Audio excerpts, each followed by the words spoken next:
kick in around the holiday season. You watch the Detroit Lions or Dallas Cowboys coach be under fire for getting fired. And watching those games, you get all the great rivalries. This week, more of those teams that you pay. The games Nick Saban doesn't want to see teams have to play. That's sort of this week in college football. There's a few good games, but the NFL, one of the best weeks ahead, and we'll get to all those games. We'll get to our NFL power rankings, more on Tua, and last night's game where it looked like Phillip Rivers was drinking a little of the water in Mexico. Joining us now from the NFL sidelines right here to the ESPN Pensacola studios, Coach K. Stevenson. Coach, it's always great to catch up with you.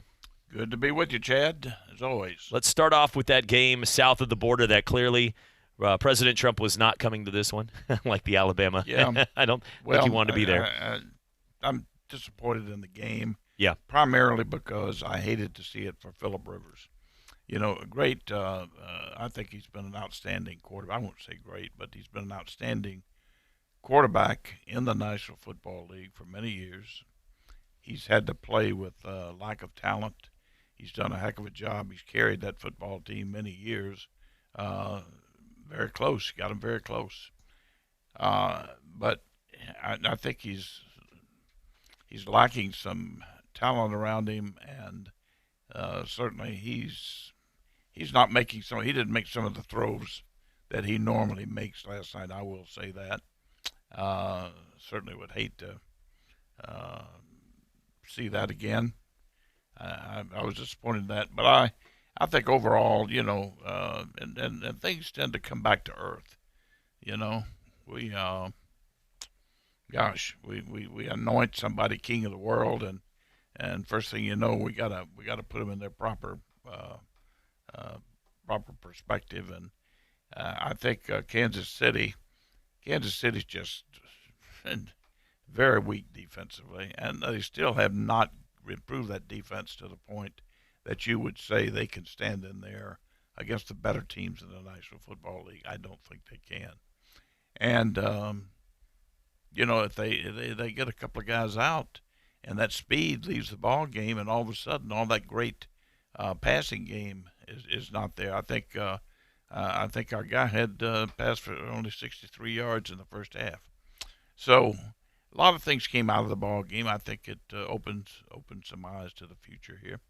Coach, I want to ask you this question, not based on the he said, she said, but to the point of getting your body NFL ready. Rob Gronkowski has had an incredible career. He played half of his career hurt and still may have been the best tight end on the field. I would say when he was on the field, he was the best tight end that ever played the game. Now, to say the accolades for his entire career, you can argue that with many guys. Kellen Winslow's, guys like Shannon Sharp, Tony Gonzalez.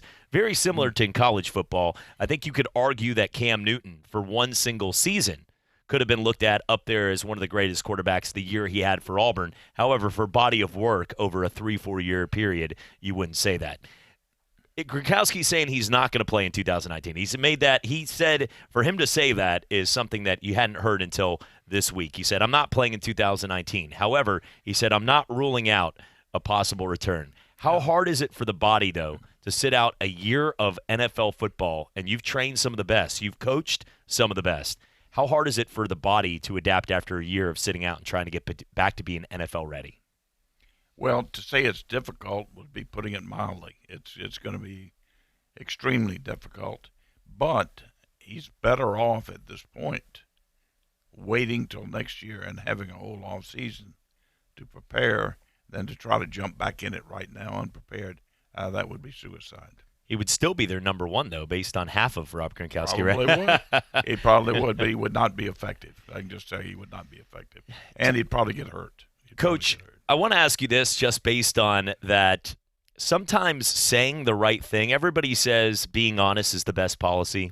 Now, in the American society, that's not always true. And what I mean, let me explain that as every lady, and if Brittany's listening out there, sometimes honesty is one of those kind of things where honesty is something when somebody is asked to tell the truth, but not always the full truth. If somebody says, how do I look in these jeans? And clearly they shouldn't be wearing those jeans. Being honest might not be the best path to take, and we all know that. But the same thing with when you look at the story right now with Dwayne Haskins. Dwayne Haskins has not won one single game in the NFL, and frankly, I don't think he's going to have any. I mean, the Jets at home would be a pretty good situation. They got beat by 30. He's not that good of an NFL quarterback. Dwayne Haskins goes over to his offensive line. And it shows an emotional moment where, as a coach, you want to see that fire lit. But he goes over to the O-line coach and goes, "What can I do for you? What can I do for you?" And you have a bunch of these 6'6", 330-pound vets looking at this guy and saying, what they wanted to say was, "You can get the heck out of my face right now. We're tired, it's cold, and we want you to hit an out route, 10-yard slant, and complete a pass." Coach, was that a positive, a kind of, hey, I'm trying to light a fire in our team, or rookie that hasn't won a game in your career, this isn't your spot to say that? What would you say as a quarterback? Well, that's difficult for me to say, from a distance. He's a young kid to boot. I think he's even younger than the normal rookie. So it was not a wise thing to do, I would say, from the surface. He does not have the respect and attention of those older guys that somebody would have if they'd been around a little, been around a while, obviously.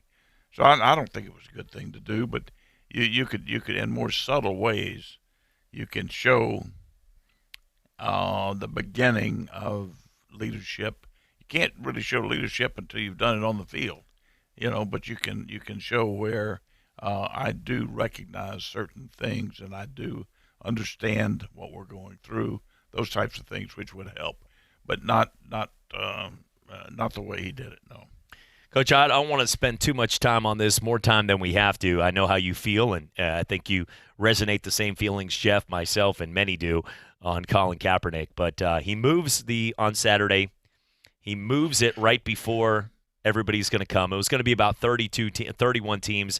End up being 8 people that showed up. He moved it down the road to a high school to his benefit. And then he basically called out the NFL. He said, "I've been ready for 3 years, haven't got a call. Where have you been?" Antagonized the NFL while asking for a job. Is this the end of this? Because frankly, I know that ESPN, we're watching as we speak. I'm seeing they're going to just beat that. They're going to continue to hype this thing up. And frankly, this is the last we'll speak of it at this point. But do you see Kaepernick ever getting a job back in the NFL? No, I don't. And I will add this. I certainly hope not. That would be a terrible, terrible thing if the National Football League let this clown back in. He's, there's an activity called detrimental to the league. This person himself, in person, is detrimental to the league. Period. He's a cancer. And after that freak show that he put on last weekend, I cannot imagine the NFL allowing it to happen anywhere. I feel less strongly about it. I think they need to put this guy out to pasture somewhere. And that's the thing. Myles Garrett in the situation he had, the one thing I'll say on behalf of Myles Garrett, he reacted to a situation. It wasn't premeditated, and immediately he apologized and said, "I let my teammates down." He took the road of, I screwed up. It's not the end of the world. Myles, Mason is going to still have a head. He's going to be fine next week. I made a mistake, but I take responsibility, and whatever happens, I apologize to my teammates for doing it. Kaepernick, after 3 years of all of this, and everybody, and I always joke, nobody's calling Kaepernick for a reason. After all of this, he brings everybody in, changes the date, and then berates and just makes it more of a circus in his one final attempt, in his one chance in front of court. You got a chance here. It's like Ted Bundy watching those things back there with the murders. Like, he had a chance, and then he acted like he was innocent in the final moment when they got all the evidence. And you're saying, seriously? Like, some people will never learn, and he obviously hasn't got the lesson. Regardless of what you think of politics, regardless, the NFL has told him, if you don't change, we're not going to hire you. And based on that, if you want a job, we don't have to hire you. And he still won't change, regardless of politics, and he won't get off his high rock. And it's amazing. Let's look at the situation like this, and we'll put it to bed. There are people, unfortunately, who admire this guy. Okay, they think that his purpose in life is more important than his actions. Now, let me say this, without any hesitation, this guy slapped a lot of people in the face. He certainly slapped me in the face. I'll admit that right off the bat. Yeah, as a former NFL player and coach, as an American citizen. Okay. Yeah. More And importantly, he did a lot of other people. And then he did his best, his very best, to bring others down with him. Do you understand that? Players. He did his best to influence other players to take that same bad road, turning the road he took. It's unforgivable. And he's non-apologetic. He has no remorse for anything he's ever done. He's proud of it. Forget him. You cannot allow this to go forward anymore. He really enjoys being a martyr. I don't think he really cares about playing football anymore. He wants to be a martyr.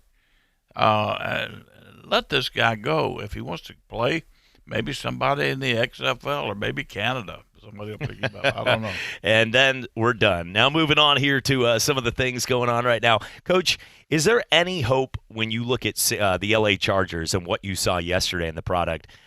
We talk about age with Big Ben, with Phillip Rivers. It comes to mind with Drew Brees and Tom Brady. But out of all those quarterbacks I just mentioned, what quarterback do you feel out of Big Ben and Phillip Rivers, who have been a staple of the AFC for so long, what quarterback to you is ready? If you had asked today, if you had them both in the locker room and you could only choose one to be your starter, which one are you sending home and shaking a hand and saying, you know what, you had a Hall of Fame type career, but it's the end of the road between Phillip Rivers and Big Ben? Oh, I'd take Phillip Rivers just for a number of reasons. The intangibles outweigh the measurables there. Okay. Looking at some of the teams right now, when we come back, we'll get to our NFL power rankings. Some of the other stories we do have to get to. A disappointing story. It's been a disappointing season for Miami, but the Miami Dolphins waived running back Mark Walton after he was arrested this morning on I can't even say this without, being a dad here. Beat up a pregnant woman several times, punching her in the face over and over. Coach, serving a suspension, and he's not one of these guys too. Let's be honest here with money and the game. It's not a path I want to take, but it's a path the NFL. If you're a star player, you get other opportunities. Mark Walton is a nobody to the NFL, and on top of that, he's made something. More importantly, he's done something that I hope nobody would ever get to come back to the NFL and play if this story adds up. Agreed. And it's just sad and sickening, too. I don't care what level, unless somebody has a knife or a gun to your head at that moment. That's the only time that at that point, if you're risking and you thought your life was in jeopardy, that this story would even have any weight. And I'd hope you would run over punching a pregnant woman in the face. Firm, decisive, quick action is the best remedy for some of this. Gosh, it's just terrible to even have to read this. And Mark Walton, if you for anybody out there, if you play fantasy football on an unimportant note, you might want to get rid of this guy and pick up somebody real quick because he will not be back anytime soon. Not that a Miami Dolphin player should even be looked at. When we come back, we'll get to more on our NFL power rankings. We'll talk some more of yesterday's game after the Kansas City Chiefs get a big victory at home. It wasn't the prettiest game. Actually, a lot of punting and not a lot of excitement. However, somebody had to win, and unfortunately, it was, in that moment, a game where somebody did win, and it was the Kansas City Chiefs. For Chiefs fans, got to be excited, but for the game itself in Mexico, not the best one overall. We're coming back for more. It's Talk Football with Coach K with former NFL coach Kay Stevenson right here on ESPN Pensacola. I'm attorney Stephen Luongo with Levin, Papantonio, Thomas, Mitchell, Rafferty, and Proctor in Pensacola, Florida. Distracted driving is a dangerous epidemic on America's roadways. In 2016 alone, over 3,000 people were killed in motor vehicle crashes involving distracted drivers. This according to the National Highway Traffic Safety Administration. For more information, please visit us today online at levinlaw.com. Please be safe on the roadways. Stop the text, stop the wrecks. When you're looking for a great deal on a reliable new or certified pre-owned vehicle, you can't beat Bob Tyler Toyota in Car City, Pensacola. Bob Tyler Toyota has the best selection in town at incredible low prices. You can check out their amazing inventory from Camrys to Tundra trucks to 4Runners. It's all at Bob Tyler Toyota, and you can find it online at bobtylertoyota.com. Also score a touchdown this football season with the car of your dreams. Again, it's only at Bob Tyler Toyota in Car City, Pensacola. Hello, sports fans. Miles Bentley here, General Manager at Hill Kelly Dodge Chrysler Jeep Ram in Pensacola. Growing up, I always loved sports. Nothing but net, out of the park, through the uprights. Sink the puck Bentley, that was me. But my love of the game couldn't beat my love for Pensacola and helping folks get on the road of dreams in a new Dodge Chrysler Jeep Ram. Sure, I never went to the big leagues in sport, but we're all pro here at Hill Kelly Dodge Chrysler Jeep Ram. Proud to be in Pensacola. Sometimes your bank, your family, and your friends love you, but they don't have the money to help you. Sometimes we have chances to make money, but the old saying, you've got to have money to make money, rings true. At Pensacola Specialty Pond, we can help. If you have trucks, heavy equipment, airplanes, boats, jet skis, anything with value, Pensacola Specialty Pond can loan you that short-term money you need. No credit checks, and at Pensacola Specialty Pond, you're going to find the money and the discretion you need. Now at 6428 Pensacola Boulevard, north of Car City. Call 432-9050, 432-9050.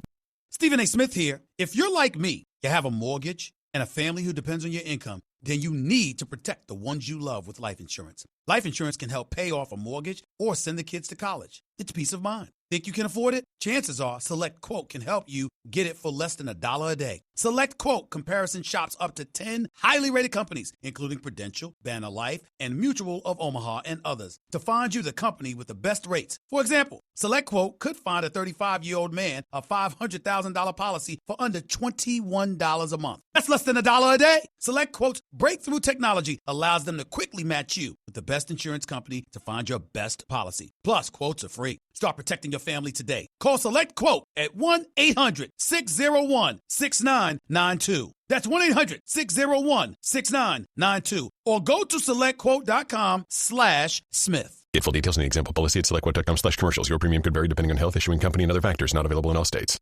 The Paul Feinbaum Show. Everything you wanted to happen hasn't happened. Oh, my gosh. That's all any of y'all going to talk about is Alabama. You're really not understanding the conversation, but anyway, we can move on. Alabama's dynasty has just begun. Hold on a second, Charles. Somebody wants to talk to you. I don't want to talk that compelling moron. He's nothing but a lame-headed old man. 2 till 5 every weekday afternoon. ESPN Pensacola, 1330 AM, 99.1 FM. You're out of your freaking mind, cowturd. You're listening to Pensacola's home for hometown sports. ESPN Pensacola, 1330 AM, 99.1 FM.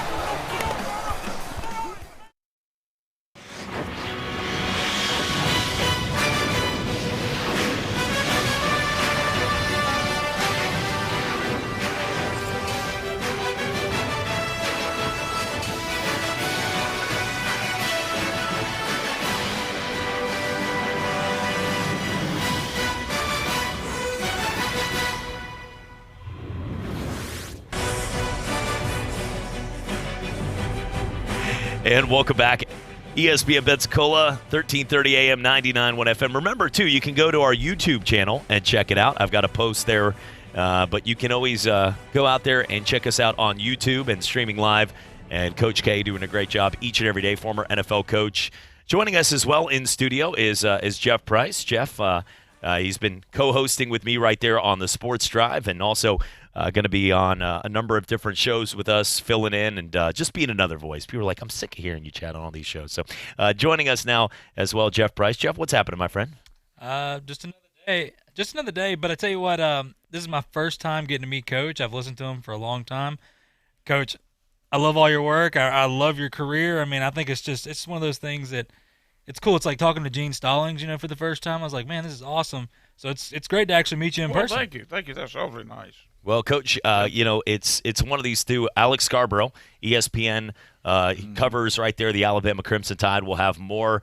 We did post a few minutes ago on an update from Andrews Institute on what's happening with Tua's injury, but he's going to have the up-to-date what's going on and what it is. So we'll have more on that. Very, very apropos with what's going on with Tua.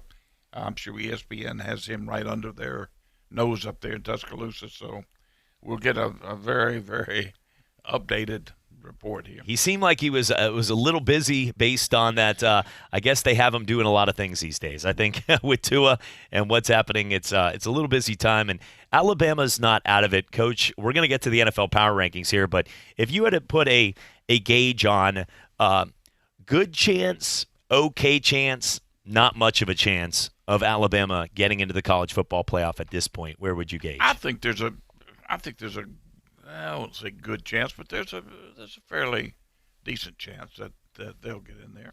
Yeah, I would say, And listen, Here's another big question mark.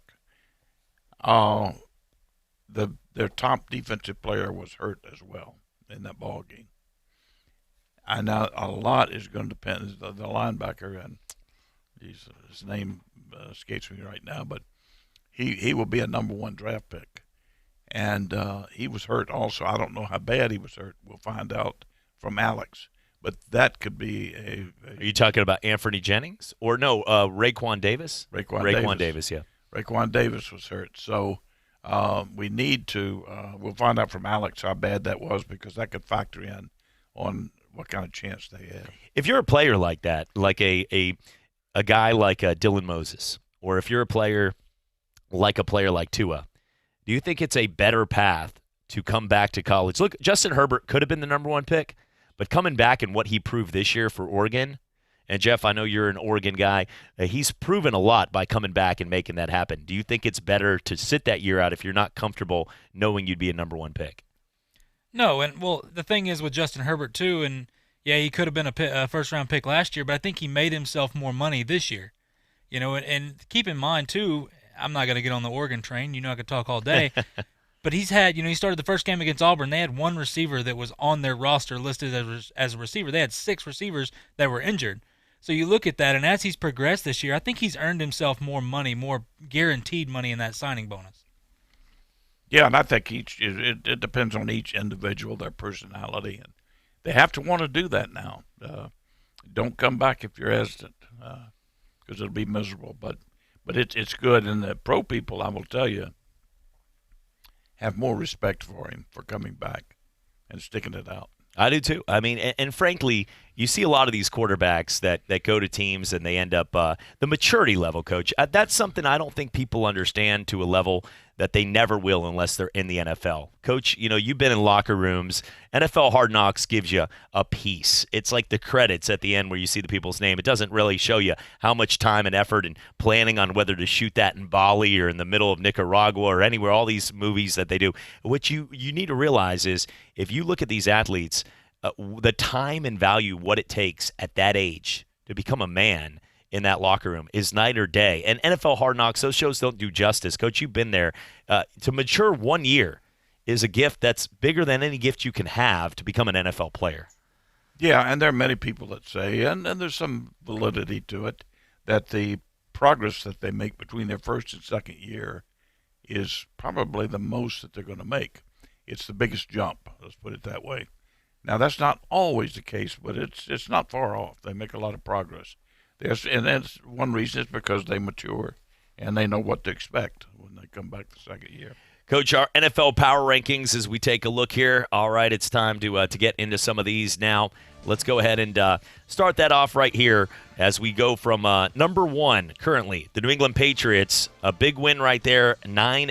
And one of the guys that really has been coming through, Lawrence Guy, a guy 6'4", 320-pounder, doesn't get a lot of credit, but he has stepped up in a big way. And, Coach, if you look right now at New England, any problem, even though Tom Brady is not happy with the offense around him for many reasons, even Julian Edelman, most reliable guy, dropped one in the end zone last week, would you still put them number 1?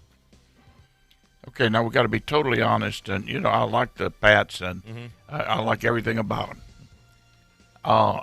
Right now, today, as we sit here, I cannot say that they're the best football team simply because they do not have the offensive talent. I've been saying that all year. I think Brady is really carrying that football team.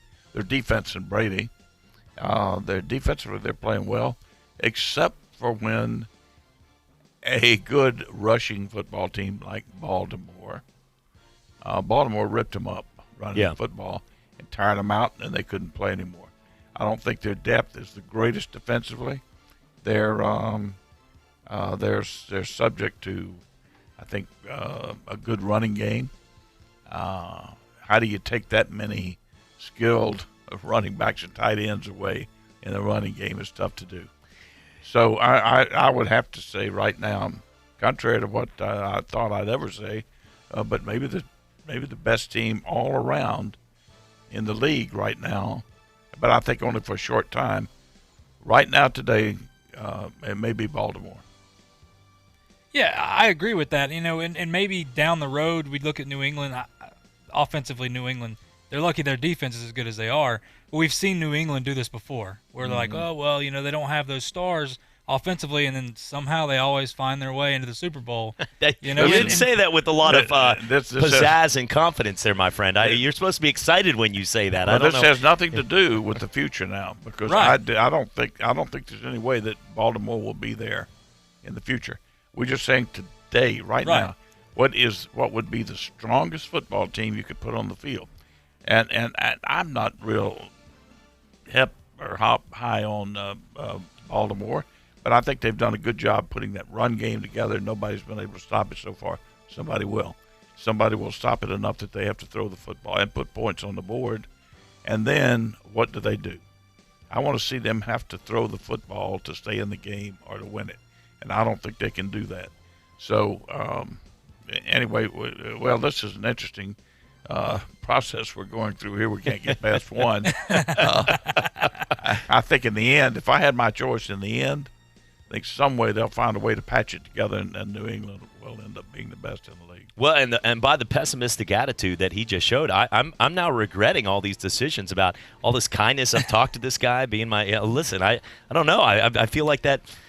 The energy levels with New England. I can't take too much of that crap. It's going to be key for New England to get home field advantage. If they get home field advantage, yes, you've answered that. That's the that's the $1 million question. If New England, regardless of where we put the power rankings, if New England gets home field advantage through the playoffs, we've seen this rodeo. They win at home. If they played right now tonight in New England against Baltimore, they'd get beat. Okay. I'm just telling you. Okay. There's no question in my mind about that. They can't stop the run. Okay. And they don't have enough firepower. They do not have the talent around offensively. What do they have offensively? Name any weapon that they have offensively.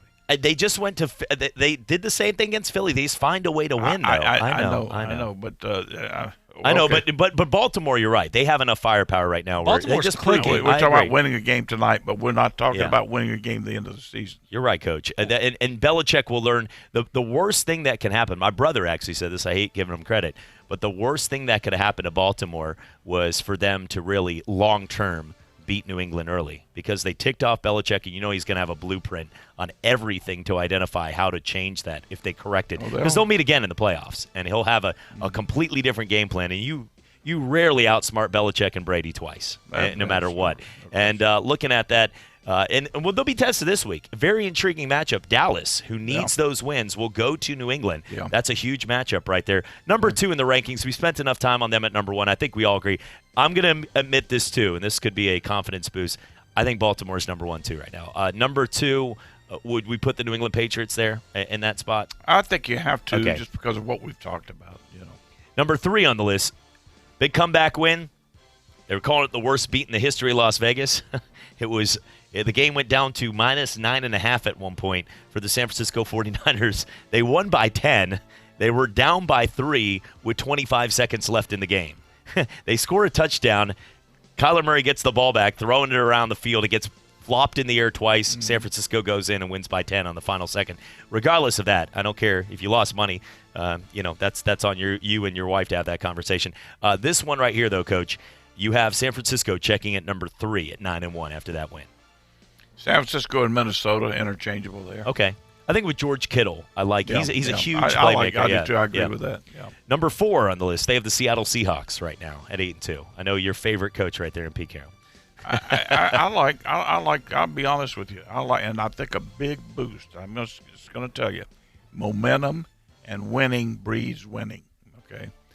I think a huge boost for Minnesota was coming back and winning that down 21-zip. Come back and win that football game the way they did. I think they renewed their confidence in their football team as a whole, and they certainly concede the confidence and respect they now have for the quarterback. Yeah, I mean, I agree with that. And you talk about winning breeds winning, and you look at Seattle, and my thing with Seattle, they're kind of like the Patriots. You can never really count them out. As long as Russell Wilson's over there, I mean, the guy just continues to find a way. Yeah, they're riding on Russell Wilson. Right. You're right. You're exactly right. Yeah, he's making an okay team. He's really, this is the Aaron Rodgers theory to me. It's he's making an okay team look really elite, and they're not. But without him, they wouldn't be a good football team at all. I agree. Green Bay, number 5, checking in right behind them. Green Bay Packers 8-2. They're just finding a way to win, and once again, sort of the same chaos. We just sort of talked the same thing. Number 6 on the list, Coach, the New Orleans Saints at 8-2. I like New Orleans higher. I think New Orleans is better than some of the other teams you could argue we're talking about. I mean, I don't think it's honestly not even an argument to me. I think the best roster outside of he needs one more weapon, and they thought Jared Cook might be it. But between Alvin Kamara and Michael Thomas and Drew Brees, that offensive line, the way Latavius Murray stepped up his balance, you can bring in Taysom Hill, the way the defense is just loaded with players now. Lattimore being healthy is huge long term for them. He's a game changer in the secondary. But Coach, I think the Saints have the best overall complete team. Now, winning a Super Bowl, that doesn't always work out that way. But I'd say today the Saints have the best overall complete roster. I think I would agree. I know I would agree with you. But we can't say that right now. Yeah. I don't think they've reached their full potential yet. Yeah. Looking right now at number 7. By the way, any thoughts on that? New Orleans is good.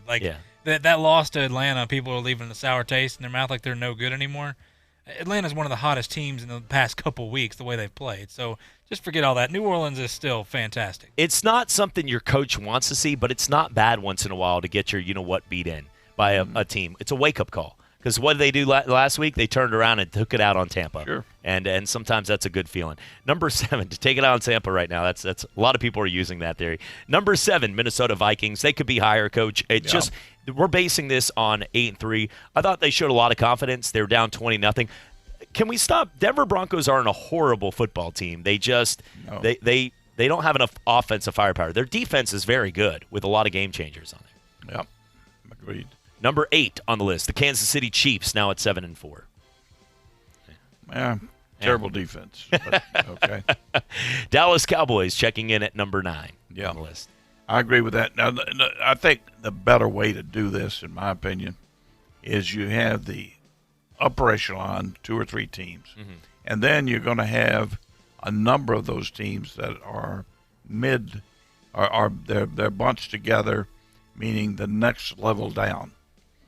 Good football teams can win it all, and then you go below, you get down below 10, and you're really pulling. But there are some teams still in it. And we're going to talk to Alex Scarborough here in a second, but I do want to get to these real quick, short answers. Contenders to do something in the playoffs. They don't have to win the Super Bowl because only a few teams, but a contender to move in the playoffs over these teams, because this is where we're standing now, Coach. Houston Texans. No, I don't think so. L.A. Rams. I've lost confidence in L.A. Yeah, L.A. has the weapons, so yeah. Buffalo Bills. No. How are they 7-3 this year? The resume, I guess, who they play. Indianapolis Colts, Frank Reich's team. Okay. Yes. And then Philadelphia Eagles at 5-5, if they can find a way to get in. Yeah. Oakland Raiders at 6-4. You got to leave them on the screen. Radar screen, somewhere. Steelers at 5-5. I don't think so at this point. Tennessee Titans at 5-5. This is Jeff's team, by the way. You gonna give them a little love out there? Come on, Tannehill running over a defensive linebacker. Come on. I mean, Tannehill's our quarterback. It's hard to get behind him. I think you're right. Their defense is good enough. The defense is good. He wants to be there. He's playing with obviously his job resume on the line. Yeah. Carolina Panthers at 5-5. No. And then now it dips into we're in the Bears and Chargers zone. So, okay, when we come back, we'll talk with Alex Scarborough on that one. We don't need to go that far. That was your NFL power rankings here, breaking it down. When we come back, we'll talk some Tua and Alabama getting set to go this week against Western Carolina. And Alex Scarborough, ESPN Alabama analyst, will join us to break down more of what's going on with Tua.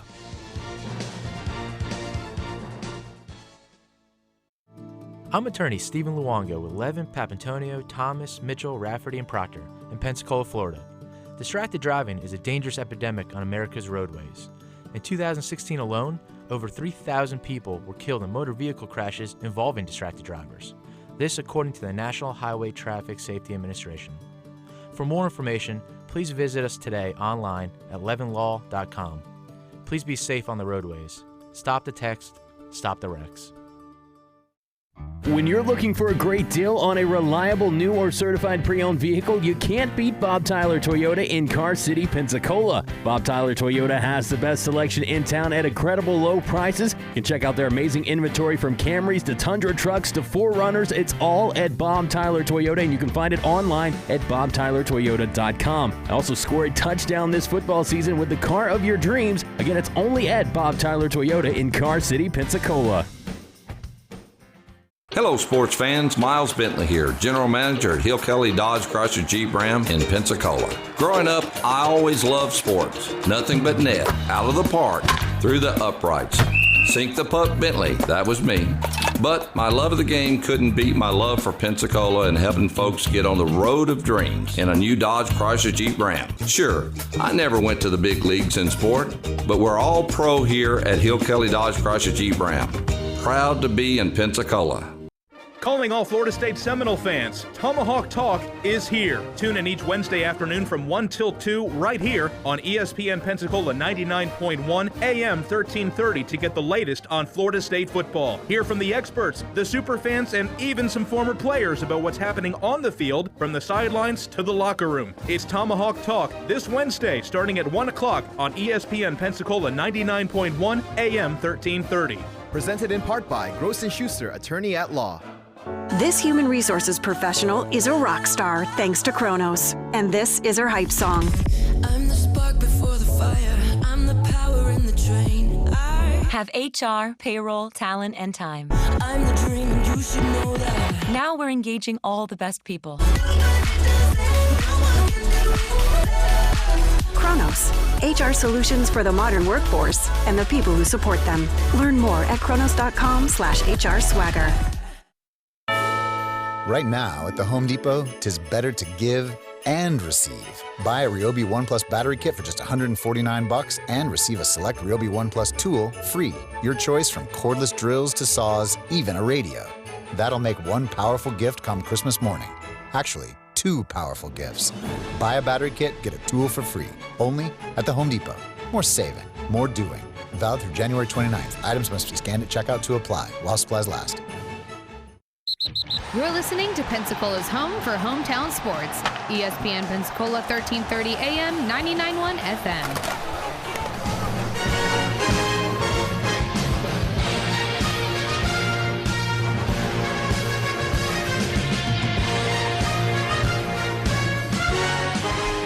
And welcome back. ESPN Pensacola, 1330 AM, 99.1 FM across 4 states here in the South. College football right now gearing up, and one team obviously all over the news. Unfortunate incident in Mississippi State with Tua and the hip injury. And joining us now, kind enough to make some time for us, has been over the top busy, I'm sure, over the last few weeks. Alex Scarborough right there for ESPN, kind enough to make time for us, covering the Alabama Crimson Tide. Alex, we always appreciate your time, and I know it's a busy time right now in Tuscaloosa. Oh, yeah, it is. I was on Saturday minding my own business, driving to the LSU Ole Miss game, which I was stated to cover, and then I get a call from my boss saying Tua just went down and to hang a left and go down to Starkville. And I got there just in time for the end of the game, and you could tell that something had gone horribly wrong. It did not feel like a win. It felt like a loss, the way players were kind of holding their head low, and you can see why. It was a tough day, and it continues to be tough to hear about, his recovery. I know the surgery is said to be successful, and maybe it's not as bad as it was, but it's still a tough blow for Tua, for Alabama, and for all of college football, really. Yeah, you bet. You bet it is, Alex. I'd like to second that thank you. Appreciate you taking the time to jump on with us. Let me ask you another question. We were trying to put 2 and 2 together like everybody else, and that may not be the right thing to do here. But looking ahead maybe to Auburn and to the possibility of a playoff scenario. How did they got their linebacker dinged up as well, didn't they? Which linebacker are you referring to? They have a defensive lineman Raekwon Davis. Oh, no, one of Raekwon Davis. I'm sorry, yeah. Yes. Yeah. Yeah, Raekwon and Fedarius Mathis is another defensive lineman is dinged up, and I'll tell you, it'll be very interesting to see how much, if at all, those guys play against Western Carolina this weekend, knowing that the Iron Bowl is a couple of weeks away, and making sure they have this team as healthy as possible. There's some things they can do about injuries and some they can't handle, and I'm very interested to see how much they put those guys out there, knowing what's at stake in a couple of weeks, with some playoff hope still remaining. Yeah, with Tua and Davis both out, I would think that would be that would be a death nail for them. Be tough anyway. Very difficult. It would. I will say this though: if you watched Auburn against Georgia, it's not like that offense is in a position where it's putting up a lot of points right now. So it wouldn't surprise me at all if Alabama was close to favored, if not favored outright, to beat Auburn, considering the trajectory of this team, what they still have offensively. Mac Jones is a competent backup quarterback. He's not Tua. Nobody's saying he's even close to that. But when you've got, 3 first-round caliber receivers and a pretty darn good offensive line, and Najee Harris, who is really is a running back coming to his own in the last couple of months, I think there's enough pieces there that they can feel good going into that game. Maybe not great like they would with Tua, but it definitely would help them if they can get Raekwon healthy, if they can get Mathis healthy, and at least on the defensive side of the ball have as close to a complete picture as they could hope for. Oh, I agree with you. In fact, I think Alabama will be. I don't think there's any doubt they'll be favored in that ball game, and certainly from my standpoint, they'll stand a good chance to win it. But how do you feel? What is the feeling there and about the playoff situation, Alex? It feels like I go back to a week ago, and how it felt like there was a slim possibility that they would make it in with Tua. And if you're telling me they no longer have perhaps the best quarterback in the country, maybe LSU and Joe Burrow could debate that. But if you don't have him, I don't know if you look at Alabama and their lack of a resume, and they won't have. If they beat Auburn, I guess that would be their lone top 25 win. If you don't have that on your resume, if you don't have a conference championship on your resume, and you no longer can say, hey, but look how talented we are, look at who we have at quarterback, we passed the quote-unquote eye test, I don't know what they have. So I'm not going to rule Alabama out. I'm not going to speak in those kind of terms, but I think their opening narrowed quite a bit when Tua went out, and they're going to need some things to happen, whether that's Oklahoma losing a football game. I think people are forgetting about them as a one-loss team that can go on and be a conference champion, and also the 2 teams in the Pac-12 with Oregon and Utah. And I think if any of those 3 win out, they might have a better claim at a spot in the playoff, not to mention Georgia. So there are a lot of teams ahead of Alabama, I think, in this scenario, and they need a lot of things to fall the right way. Let me just ask you 2 quick questions. Get your opinion on them, and that's it. Georgia, LSU. Who do you like? I still like LSU. There are some caveats there. Their defense has got to figure out a way to improve. But I will say the thing that has challenged them defensively is a mobile quarterback who can scramble and pick up yards, and Jake Fromm is not that. He can do that, but that's not his bag. That's not what he does. I will say that I don't think it's going to be a situation where Georgia finds itself blown out. I think they can make a game of this. I think their defense is really trending in the right direction and playing very well. And also, when you have a quarterback of Jake Fromm's ability, and you have a quarterback of his experience, he might be able to do some things against that LSU defense. So I think Georgia's got to find a way to get healthy. Lawrence Cager's got to be available for this game. He's been Fromm's favorite receiver, and you can tell when he's not out on the football field. So they got to get a little bit healthy on that side of the ball, but I think they can give LSU a run for their money. Right. Who are the four, in your opinion, who are the four that make the playoff? My gut tells me it's probably going to be LSU, Clemson, Ohio State, and then you can sort of pick if Georgia comes out and even if they lose a really close game or win, I guess they'd have to win a close game to be in there. I think the team I'm looking at right now is I just think this may be Oregon's year. I think the Auburn loss put them off the radar for a while, but they're a very good team, very well-coached team. I think they're the team that maybe they sneak around and they win the Pac-12 and they backdoor it. But if you ask me today, I lean a little bit to Oregon, but I'm telling you, A, don't sleep on Georgia, and B, do not sleep on Oklahoma with what they have in front of them and the ability, if they go out and win a conference championship and they do it convincingly, how the mood around that team might change. Yeah, just that a lot of people feel that they could have very easily and maybe should have lost 2 games here recently and maybe 3. But the other is Oregon really had Auburn on the ropes for most of the game, only lost it on the last minute of the ball game there, so there's some credibility there. Listen, Alex, I've taken up too much of your time already. I appreciate it, my friend. All right, my pleasure. Thank you. Appreciate it right there. Alex Scarborough joining us, ESPN, covering the Alabama Crimson Tide. And, with the situation in the college football playoff, the committee will make their selection today. And it won't be, for the overall committee. We still have 2 more weeks of that. But still, it is intriguing. Everybody sits back and lets them pick, and everybody gets excited like we're kids on Christmas watching college football. We're coming back for more right here on ESPN Pensacola. It's Talk Football with Coach K. I'm attorney Stephen Luongo with Levin, Papantonio, Thomas, Mitchell, Rafferty, and Proctor in Pensacola, Florida. Distracted driving is a dangerous epidemic on America's roadways.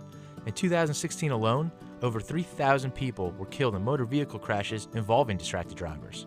This according to the National Highway Traffic Safety Administration. For more information, please visit us today online at levinlaw.com. Please be safe on the roadways. Stop the text, stop the wrecks.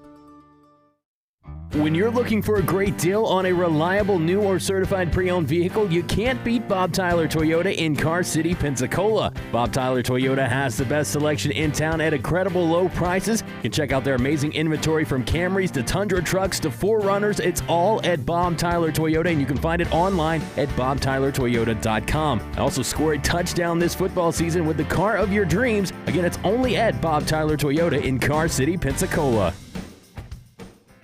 Dude, it's game day, and I'm fired up that football is back. I know, but I'm bummed they don't show my favorite team on TV around here. All right, well, what about that place Calvert's? They're a really cool English pub-style restaurant, and they have a really good drink menu. Yeah, but what about the game? Don't worry, they have the NFL Sunday ticket and plenty of TVs, so we can watch any game that we want. Ooh, I just looked at the menu, and that Abbey Road burger is calling my name. Calvert's in the Heights Restaurant and Bar, 3102 East Urbana Street, calvertsintheheights.com.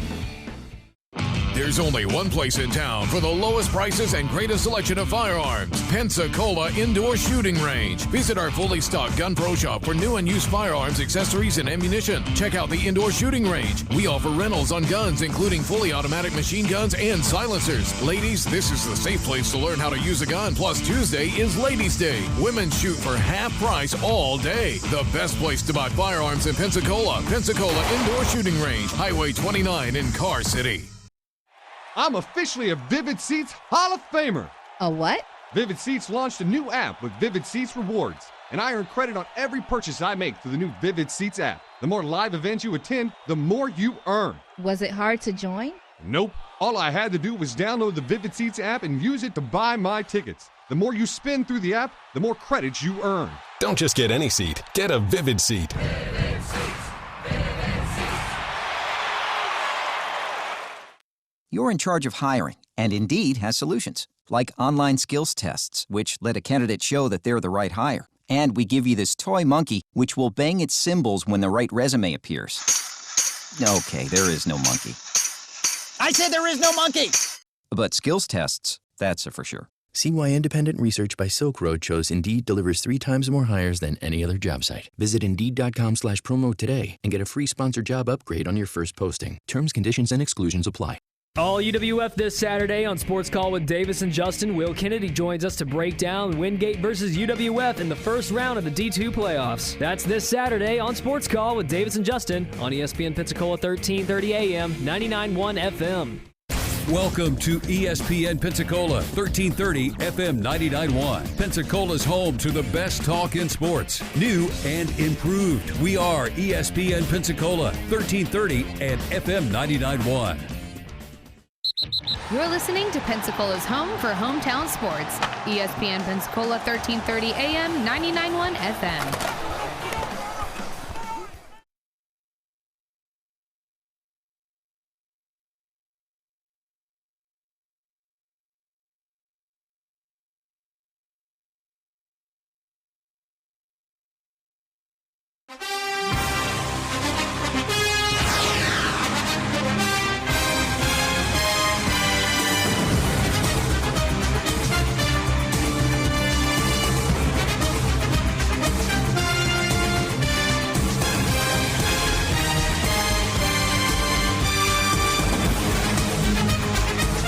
And welcome back. It is Talk Football with Coach K. Final segment. Coming up here, it's Go Gators show. Gators got to be impressed, Coach, as a former Florida Gator quarterback. And, got to be proud of your alma mater and what they've done this year. Well, they have. They've had a heck of a year. I thought they did a good job last year.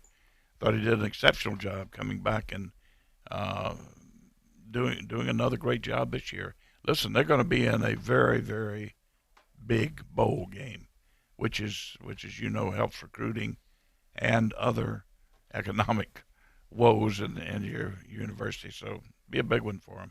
When you think of when you look at defensively, you've had a chance to play with some of the best of all time and be around there. Jack Youngblood, when you talk about that and what he meant at the University of Florida, and a guy that a little bit younger. I know he's not too much. I mean, you guys are only a couple years, but right there when he played. Talk about what made him so great as a Florida Gator, and you've had him on the show. You guys have been friends for a long time. But just talk about what made him unique. And do you think, because there's very few players you can ever say this, a guy that played during the 70s and 80s that could still play in today's NFL, do you truly believe he would still start today at his size? Oh, absolutely. Now, his size, listen, I'll have to tell you a quick story about his size, but see, Jack played for us with the Rams when I was coaching there, and then I had him in Sacramento too as he was in administration there, but he was also helping us with the pass rush so he was doing a little quasi coaching at the time too. Jack's a great guy. He was a tremendous football player. His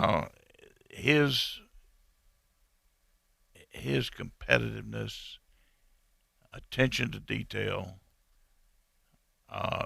tenacious type personality on the football field, because he became something totally different on the football field. He was like Jekyll and Hyde, but when he was on the football field, you didn't want to deal with Youngblood, and he was. Jim Haslett was a lot like that too. That personality that changed tremendously when they were on the football field.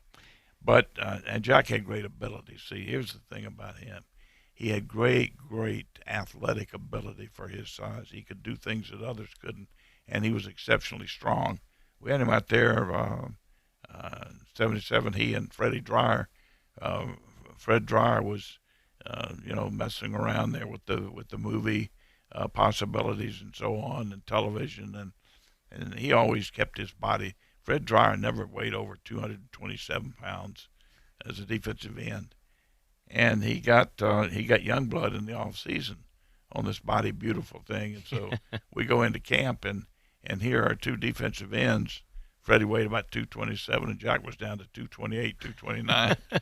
And Chuck Knox almost died. He put Youngblood on he knew how Dreyer was, but he put Youngblood on a massive weight gain program right away. Well, you can come over to my house for some late night Little Caesars. I can help him with that. We got back up to about 245, 250. Yeah. Well, Coach, that's for a whole nother day. But I remember when you coached over in England and telling the stories of those guys and for those guys to relate. All they wanted was McDonald's to try to find a way. Yeah. Trying to learn all the different things in Europe and how to eat over there. The food was different, the taste was different, and they all wanted McDonald's when they went over didn't like the food over there. Coach, we only have a couple minutes, so the College Football Playoff Committee will make their selection tonight. Any reason at this point to believe it won't be LSU 1, Ohio State 2, Clemson 3, and Georgia 4? That's the prevailing wisdom, and I would certainly think that's the case.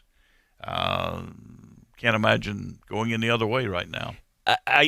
For the most part, and I'm not just saying this because Jeff's worked with me long enough. I'm not giving him brownie points on this. It's usually the opposite. He's like, usually you make fun of my teams. But overall, Oregon to me is a legit contender. And I'm not saying that I don't think they're the best team in the nation, but I think with Herbert and their defense, Mario Cristobal has installed physical play out there that you usually don't get in a lot of Pac-12 teams, and they're dominating their opponents. They're not beating them. You see Baylor, even though Baylor was up in the half, Baylor was beating teams 21-20 in overtime against okay teams.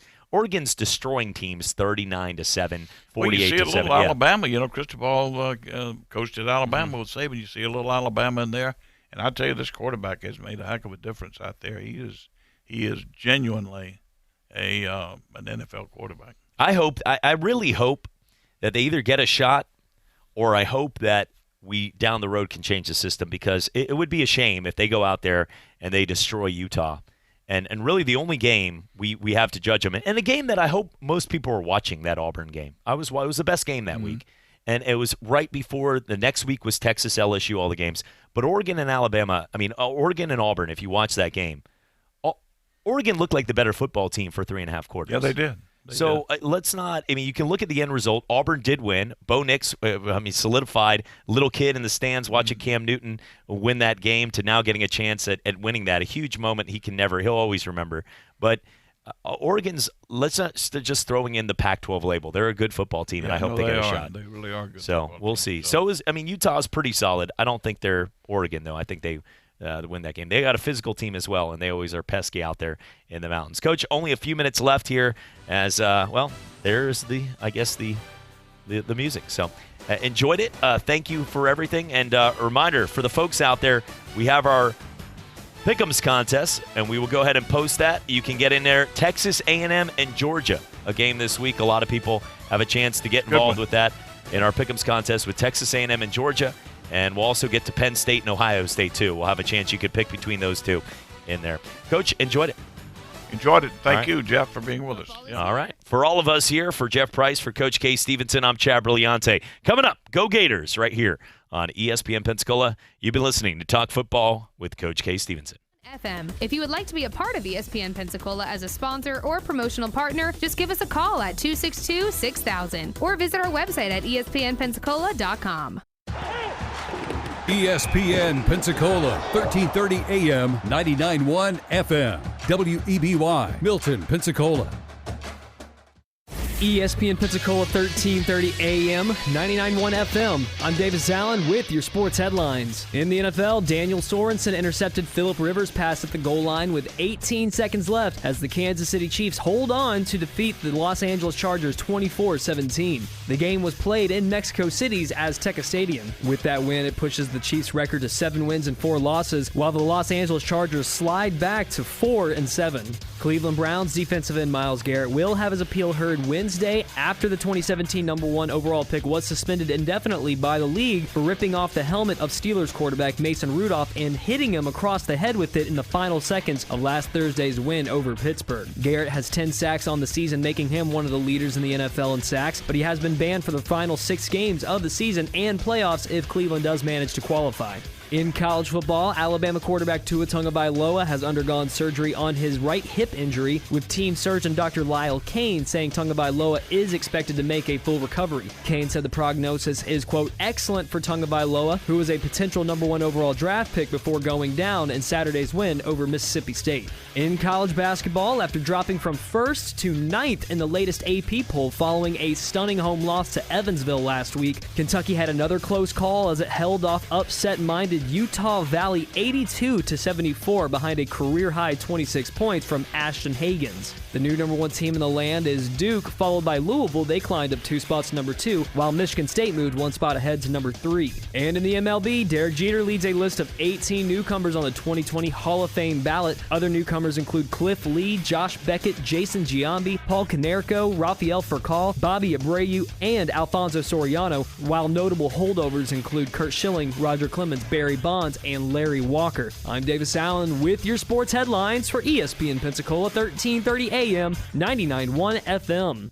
Prescription products require an online physician consultation and are only available if the physician determines a prescription is appropriate. See website for full details and safety information. One of the scariest things that can happen to a guy is that first morning you wake up, you look in the mirror, and you start to realize you're going thin up top. 2 out of every 3 guys are going to start losing their hair by the age of 35. 35! You're still a young dude at that point. You're going to start losing your hair? Then think about it. A year from now, it's all gone. And everybody used to think as soon as you start losing your hair, that's it. It's genetics. It's father time. And there's nothing you can do about it. Well, guess what? That's wrong. 4hims.com is a one-stop shop for hair loss, skincare, and sexual wellness for men. Prescription solutions backed by science, written by a doctor, and delivered to your door. Thanks to science, baldness can be optional. Go to 4hims.com/ESPN right now and get started for just $5 while supplies last. This would cost hundreds if you went to the doctor or a pharmacy. So go to 4hims.com/ESPN. That's FORHIMS.com/ESPN. 4hims.com/ESPN.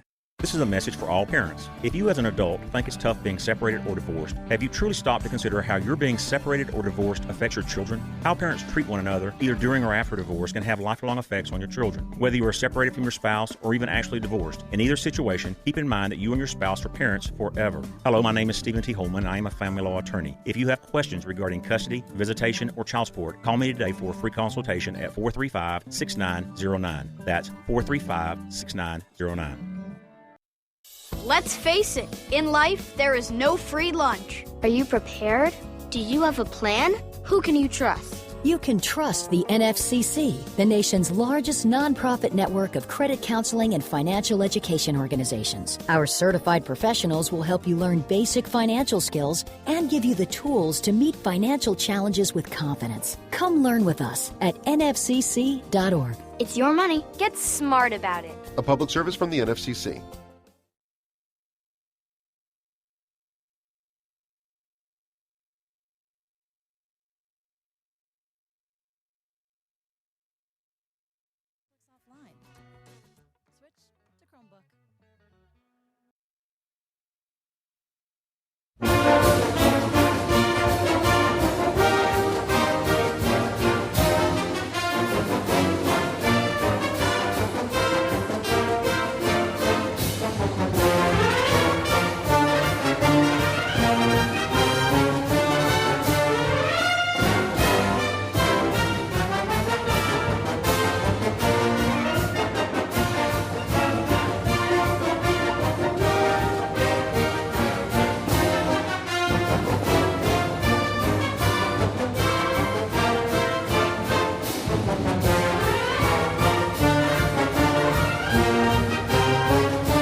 And welcome in, Go Gators, right here on ESPN Pensacola.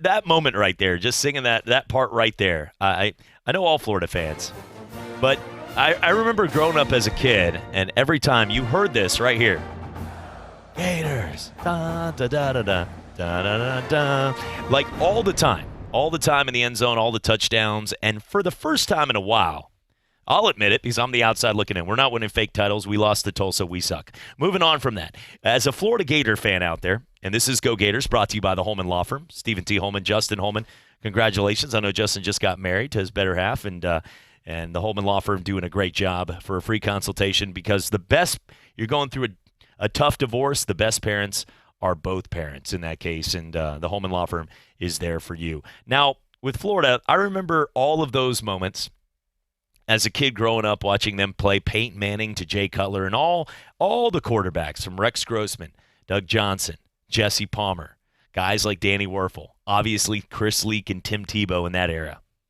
and all of the championship caliber teams. The way that Florida is playing now with Kyle Trask, and I was at the top of the mountain with many leather-bound books that smelled of rich mahogany, right there, and screamed from the top of the mountain, "Put in Kyle Trask!"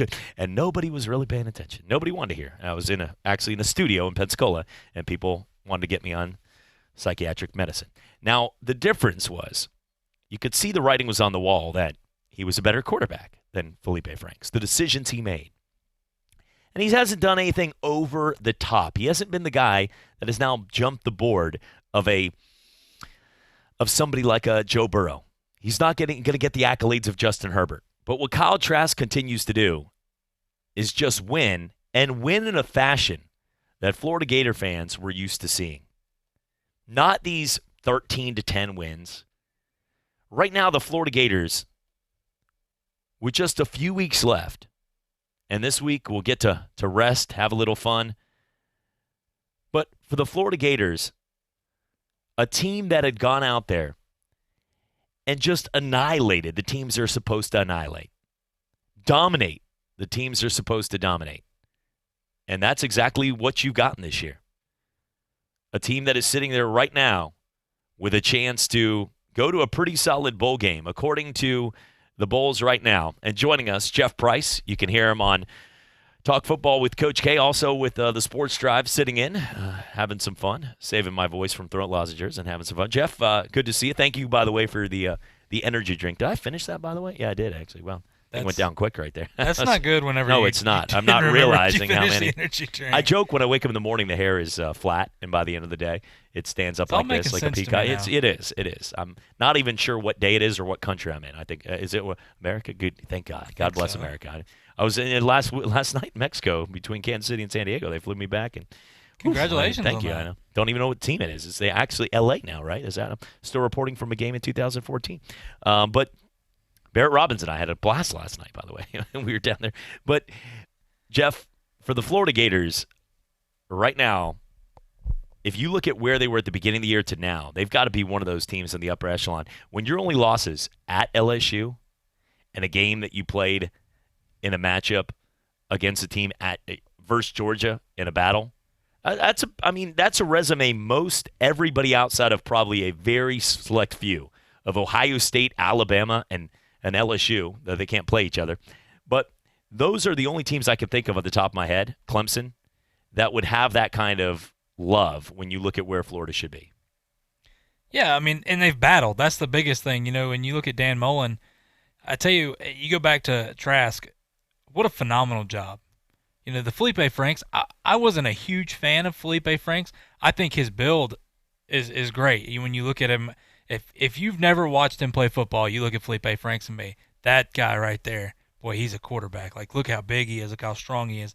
But I think for Florida, if you look at losing Felipe Franks the way you did, I don't know we knew Kyle Trask was good, but we really didn't know. I mean, he was a backup in high school. You know, he backed up De'Aaron King, who's now at Houston, who's sitting out, who was a Heisman potential front runner. I just think credit to that coaching staff, credit to Dan Mullen, and all those guys, because they could have easily folded in the way some of the games have gone this year. But I think they've exceeded expectations. I mean, yeah, you look at it, they should have won this, they should have won that. Okay, that's fine. But when you look at the whole body of work, I think they exceeded expectations. And if you're Gator fans, you got a lot to look forward to, because I think Dan Mullen is one of those underrated coaches because there's so many good coaches in the SEC, but he doesn't get enough love out there, and I think that they are only going to get better. Now, currently for Florida, it looks like they're going to be in that situation, pending the way that, remember, Florida more than likely is either going to play in the Orange Bowl or Cotton Bowl, based on the projections. Now, if Georgia finds a way to get into the playoff, that will shake it up and they get in the Sugar Bowl. There's a shot at that. But right now, based on the projections, you're going to have either Alabama or Florida playing in the Orange or Cotton Bowl. Based on that, you have at-large. And we know that LSU is right now expected, regardless of anything that happens. They're not losing Arkansas. They're almost a 50-point favorite. I mean, everybody's like, this is a rivalry. Chad Morris is at home being like, I'm golfing on your money. Like, nobody at this point expects Arkansas to do anything. And if you do, please let me know where you go to happy hour, because that's a strong drink they're making you, and I'd like to join you. But if you're an LSU fan, you know at this point you're pretty much in. And then you've got, I mean, the only way that LSU would not get in, the only way, is if they found a way to lose to Texas A&M, which they could. I mean, Hakeem went to 7-0. I feel like they played 2 games last year by playing against them, but they do have Texas A&M in that final week. It's at home this year, remember, and Texas A&M is just going to go off a game against Georgia too, so they're going to feel a little beat down. But if LSU goes, even if they lost to Georgia, they got to feel like they're going to get in based on their accolades. Undefeated in the SEC, wins against, at that point, Auburn, Florida, wins against Alabama, wins against Texas. I mean, their resume is good enough to get in without that.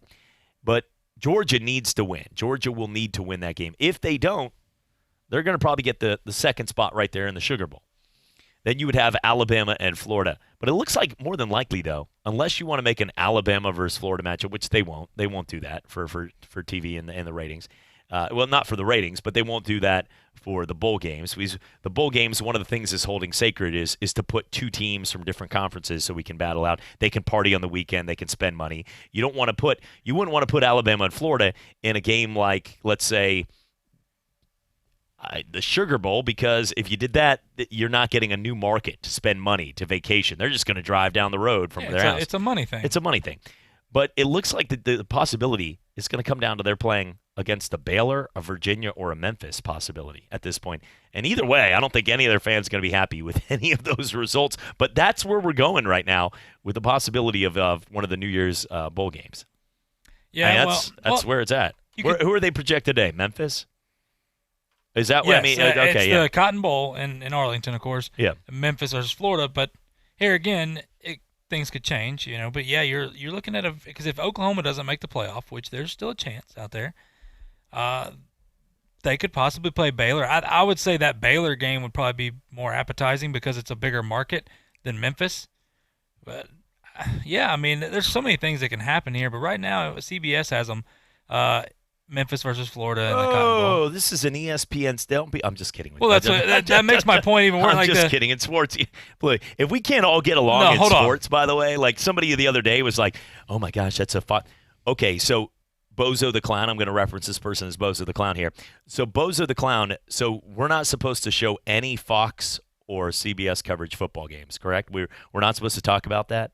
We can't talk about the Saints because they play on Fox. It's like somebody said they're like, "Oh, you can't bring up that." I'm like, sports doesn't work that way. We all get along. All the networks better get along. That's why you can see a Joe Buck or one of those guys be on the NFL Network and then flip back over, because if we don't get along, it would be a really crappy sports world. So continue with CBS. Well, let me turn this back around to make a point. I want to make that clear. All right, everybody. This is the CBS projection, which yes. They're crazy over there at CBS. They got Oklahoma in. I know Jerry Palm get too. out of here. Jerry Palm has the most short-winded answers, and I've made almost everybody laugh. I mean, there's people that aren't laughers that I've once in a while got them to snort or spit out their milk.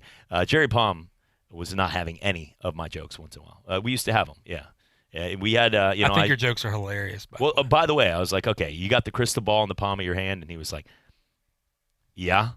He didn't even reference it. But that wasn't even that funny. Obviously, that was corny. But there was a lot of different times. We talked to Jerry Palm for about 2 years straight when I was at the ESPN Orlando, and he was our predictor guy. He wasn't even with CBS at the time, but he has become, I guess you could say, the matchup. He's become what they use with Joe Lunardi for the bracketology. He has his own situation. I mean, he's become that guy, the predictor. But right now, I'm pulling up the list. He's got Oklahoma. I don't see that happening. I hope that if it comes down to Oregon and Oklahoma, not because I don't want to see Jalen Hurts get a shot, it's because they don't deserve to get a shot right now. If you watch Oklahoma over the last couple of weeks, You got to go with what you see now. That means a lot. At the beginning of the season, Oklahoma deserved a lot. They were beating the crap out of teams. Currently, this team right now, outside of Hurts to Lamb and some of those guys out there, this is not a good football team. It's an okay football team. But Iowa State winning by 1 point at home or having to come back down 28-3 against Baylor, I mean, the win, it's a nice win. You got the win. But Oregon's annihilating opponents like that. No, I would not. I hope Oregon gets in over Oklahoma if it comes down to that. Yeah, well, and the thing is no matter what, the eye test has to play, some kind of factor into this. And you look at Oklahoma, and yeah, just like you said, oh, well, they won. Okay, cool. But you look at the wins and look at how, you allow yourself, because anybody that was watching that Oklahoma-Baylor game, that was ugly. Like, Baylor came out and just embarrassed Oklahoma. Bears. The day that they had made Alex Grinch, the defensive coordinator, a finalist for Assistant Coach of the Year, and then 28 points, boom, right there. The Baylor's up on you, and it's just, yeah, they won, but it's one of those, the way the earlier in the year, yeah, sure, I could see them in the playoff. How could you not? And then now it's just kind of like, they're like almost like they're sleepwalking the way they're playing out there. Looking right now at the Florida Gators, though, as this is the Go Gators show, the victory against Missouri, the way they went out there and played, it was a game where, we were out there at the Argo Walk, had a chance early in that day. We were out there watching UWF celebrate, and now they'll get ready for Wingate again. And last time we played Wingate, a dominant victory on the road. They were actually, according to because Vegas does come out with the lines once it comes to the postseason for Division II football, and I believe they were a 10-point underdog to Wingate. They won 35-0, right? 35-0 or 35-3. Just roasted them. So this is a game, hopefully, we see that again. The Florida Gators now 9-2 on the season. They got one game left, and it's an okay guy. It's not like they want to go out there and they want to beat Florida State at home on a year that they just fired their coach midseason. The Gators are ready. They got the week off. They'll get prepared, but a 23-6 win. And a game where, Jeff, I'll tell you, that is the type of way the defense, they played the last couple weeks like this. If they play like that, they can be in any game. And Kyle Trask did what he needed to do, threw 2 touchdown passes. It was a sluggish first half, not much happening. It was 6-3 at halftime. Very boring football game. If Columbia is probably one of those kind of cities like that, where it's sort of very when it comes to the passion, the camaraderie of their football team, they're more of a basketball, baseball type of atmosphere. You've had the Blaine Gabberts of the past, Chase Daniel, but I'm telling you, it's not that. Jeff Davis always says he's been up there a couple times. I know good Gator folks like Craig Vygotsky and some of those people were traveling up to the game, Hal George, but I'm telling you, it was not that good of a atmosphere for football. And the Gators came out that way, just sort of like, well, let's just go through the motions. And they were up 6-3, second half dominant. And just good to see a team right now that is finding a way to win at any cost. 23-6, the Gators now 9-2 on the year. Anytime your team is built on a defense, you're going to have a lot of success. And you can look at that for a lot of teams. I mean, I'll even bring it to a point that's for people close to home here. Look at the Washington Wildcats. That team, with Tommy had done, was built on that defense, and they had a lot of success this year. But coming back to that Florida game against Missouri, yeah, you look at the first half and you were like, oh, well, you know what, Missouri might pull the upset. But that defense kept them in the ball game. Mm-hmm. Kelly Bryant, remember the transfer from Clemson that had a lot of success at Clemson. Yeah. Goes out to Missouri, is supposed to be that savior. He wanted that second shot because he got passed over. Goes 25 of 39 for 204 yards and had an interception. A quarterback rating of 21.9. I mean, that defense made him look very, very pedestrian. And then giving up 29 carries for 52 yards on the ground. Like, I don't care who you're playing. Only 52 yards, like 250 yards of total offense right there for Missouri. That Florida defense is something else. Let them have them right there. Kelly Bryant from one Tiger to another right there. I'm just saying it's a nice victory there. The Florida Gators now 23-6 win, 9-2, 6-2 in conference play. Jacob Copeland, how about that? You know, sort of. Do you celebrate, if you're Pine Forest, do you celebrate Copeland as one of yours? I mean, or is it a Scambia? You know what I'm saying? He went to both, and we know that. We know the story, and frankly, that's for another day for conversation. I don't love the rule where you can just sort of flop wherever you want to go to what sport you want to go to.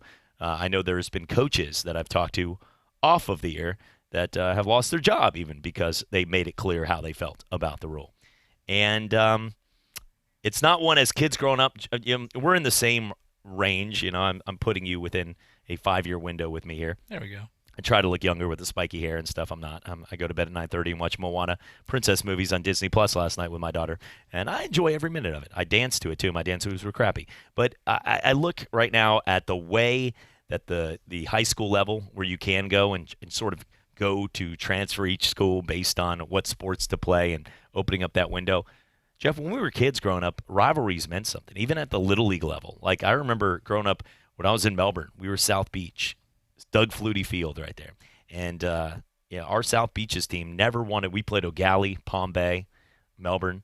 When we played in All-Stars and we travel ball with those guys, Prince Fielder and some of the guys, I ended up playing some teams. We played in the AAU squads together and didn't mind it. But when we took the field in All-Stars or, those kind of games, we despised those teams. Those were rivals. That meant something huge.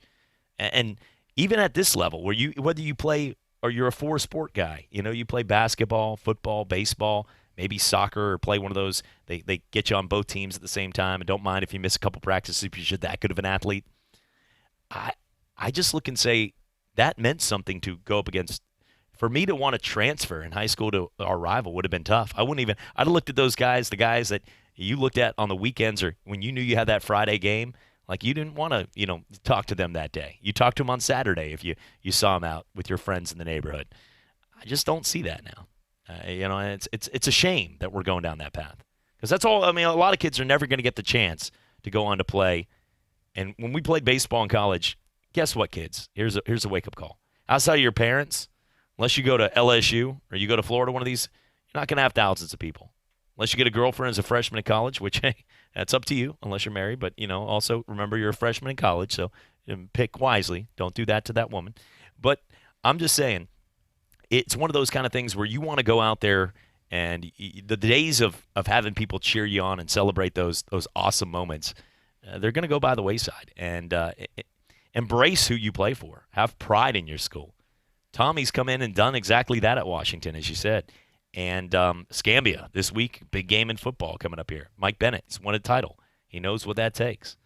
Pensacola Catholic, what they're doing right now. It's incredible. But I hope they go down that path. I know I just got in a whole entire tangent, tirade on this, but I hope that means something to kids, not to just transfer to whatever school they can, whatever's best to suit them at that moment. The schools that you talked about that have a lot of success, look at that. It goes back to their culture, like their culture that's been built there. Mm-hmm. And and just to not go too far onto this, but at Washington, it's such a great story, and the culture was down there. Yeah. But Tommy Joe has done a fantastic job. I mean, just restoring that. And those are the same players that went 0-10. And Wildcats were looking good this year. So you're eyeballing me over there, like waiting. No, but and to turn this around, so you look at a team like Florida. Perfect example. Things seem to be going south. That Miami game opening the year, you were kind of like, oh, wait, maybe Florida's not as good as what we thought they were. And it just always seems like a Dan Mullen team, even when it was at Mississippi State. Like there's always people saying, oh, they're not very good. Oh, they're not. They're looking for the flaws that you have to break you down. And just the team that he has built there, the guys that continue to buy in, and that roster, their roster is so talented. Yeah, it is. So it goes back, like I said, it's a culture, and I like what Mullen's doing over at Florida because that culture right now has got it going on. And if you're the Noles, like, thank goodness you're bowl eligible right now. You know what I mean? Like, because this is not a Florida team. I think Florida's going to go out in that game and make a big statement about the state of Florida. You seeing this, by the way? Breaking news. I've just seen Myles Garrett hit Mason Rudolph in the head. I'm watching this right now. What? Did you see that? Whew. He's appealing the suspension. Apparently, I just saw that for the first time right there. That's pretty crazy.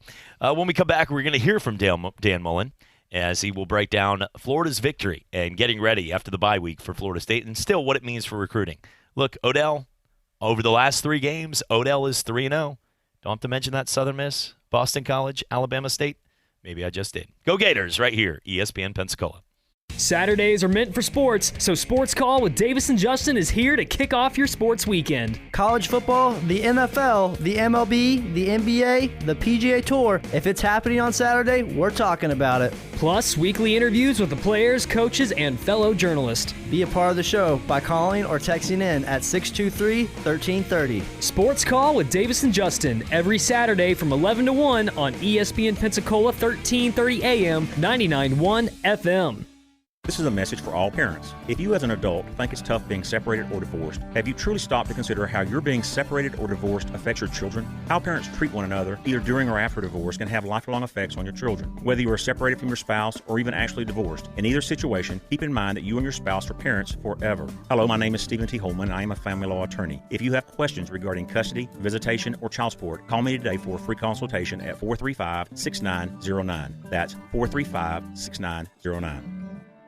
Do you have frequent heartburn? Like the kind where you have antacids stashed everywhere in case it pops up? You know what I mean. You keep some in your bag or your desk or your car or your nightstand. You have those chalky tablets ready for whenever and wherever heartburn strikes. Well, listen up. There's an easier way to deal with your heartburn. Prilosec OTC. Just one pill a day will last a full 24 hours with zero heartburn. Kick your antacid habit. It's possible with Prilosec OTC. Use as directed for 14 days to treat frequent heartburn, not for immediate relief. The Sports Drive with Chad Brillante is your drive home from work. Weekly interviews with legendary head coaches like Pat Dye from Auburn. You had to have a lot of respect for that quarterback. And Gene Stallings from Alabama. They're throwing the ball quite a bit. They got excellent wide receivers. In-studio guests, expert commentary. The Sports Drive with Chad Brillante. 5 till 7 every weekday afternoon on ESPN Pensacola, 1330 AM, 99.1 FM. You're listening to Pensacola's home for hometown sports. ESPN Pensacola 1330 AM, 99.1 FM.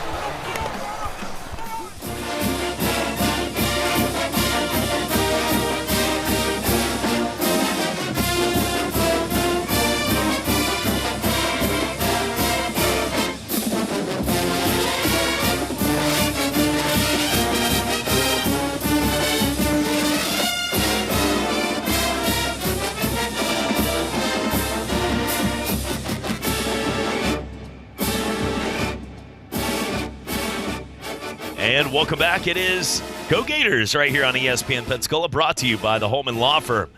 Florida Gators with a nice victory so far this season as the Gators check in at 9-2. Let's take a look at some of the overall strength of schedule. Checking in right there at number 7. Right there, overall, the offensive rank, 19th in the country. Defensively, ranked number 10 in the country. Special teams, number 21, big number 21 checking in. And overall, checking in at number 10. So that's one thing that's consistent is there's very few teams. Like we talk a lot, Jeff, about, Georgia's got maybe the number 1 defense. Or LSU clearly has the best offense with Burrow the way they're playing. Ohio State might be, one of those kind of teams we're finding more and more about every day. They're a complete package, but defensively, they're just raw. Florida, to see that they're in the top 20 pretty much in every category, top 25 in every category, shows balance that Will Muschamp was able to install defense. Then you had other coaches that were able to put up some offensive numbers but couldn't play much defense. Knowing that more importantly than number 10 in the defense, number 19 in the country offensively is something the Gators never even got close to. The years where they had Will Muschamp and they had Jim McElwain, they were ranked on average 65, 70th in the nation offensively. To be number 19 just shows how far they've come over the last couple of years. Yeah, well, and that's what you expected with Mullen, though. Yeah. He's like the quarterback whisperer.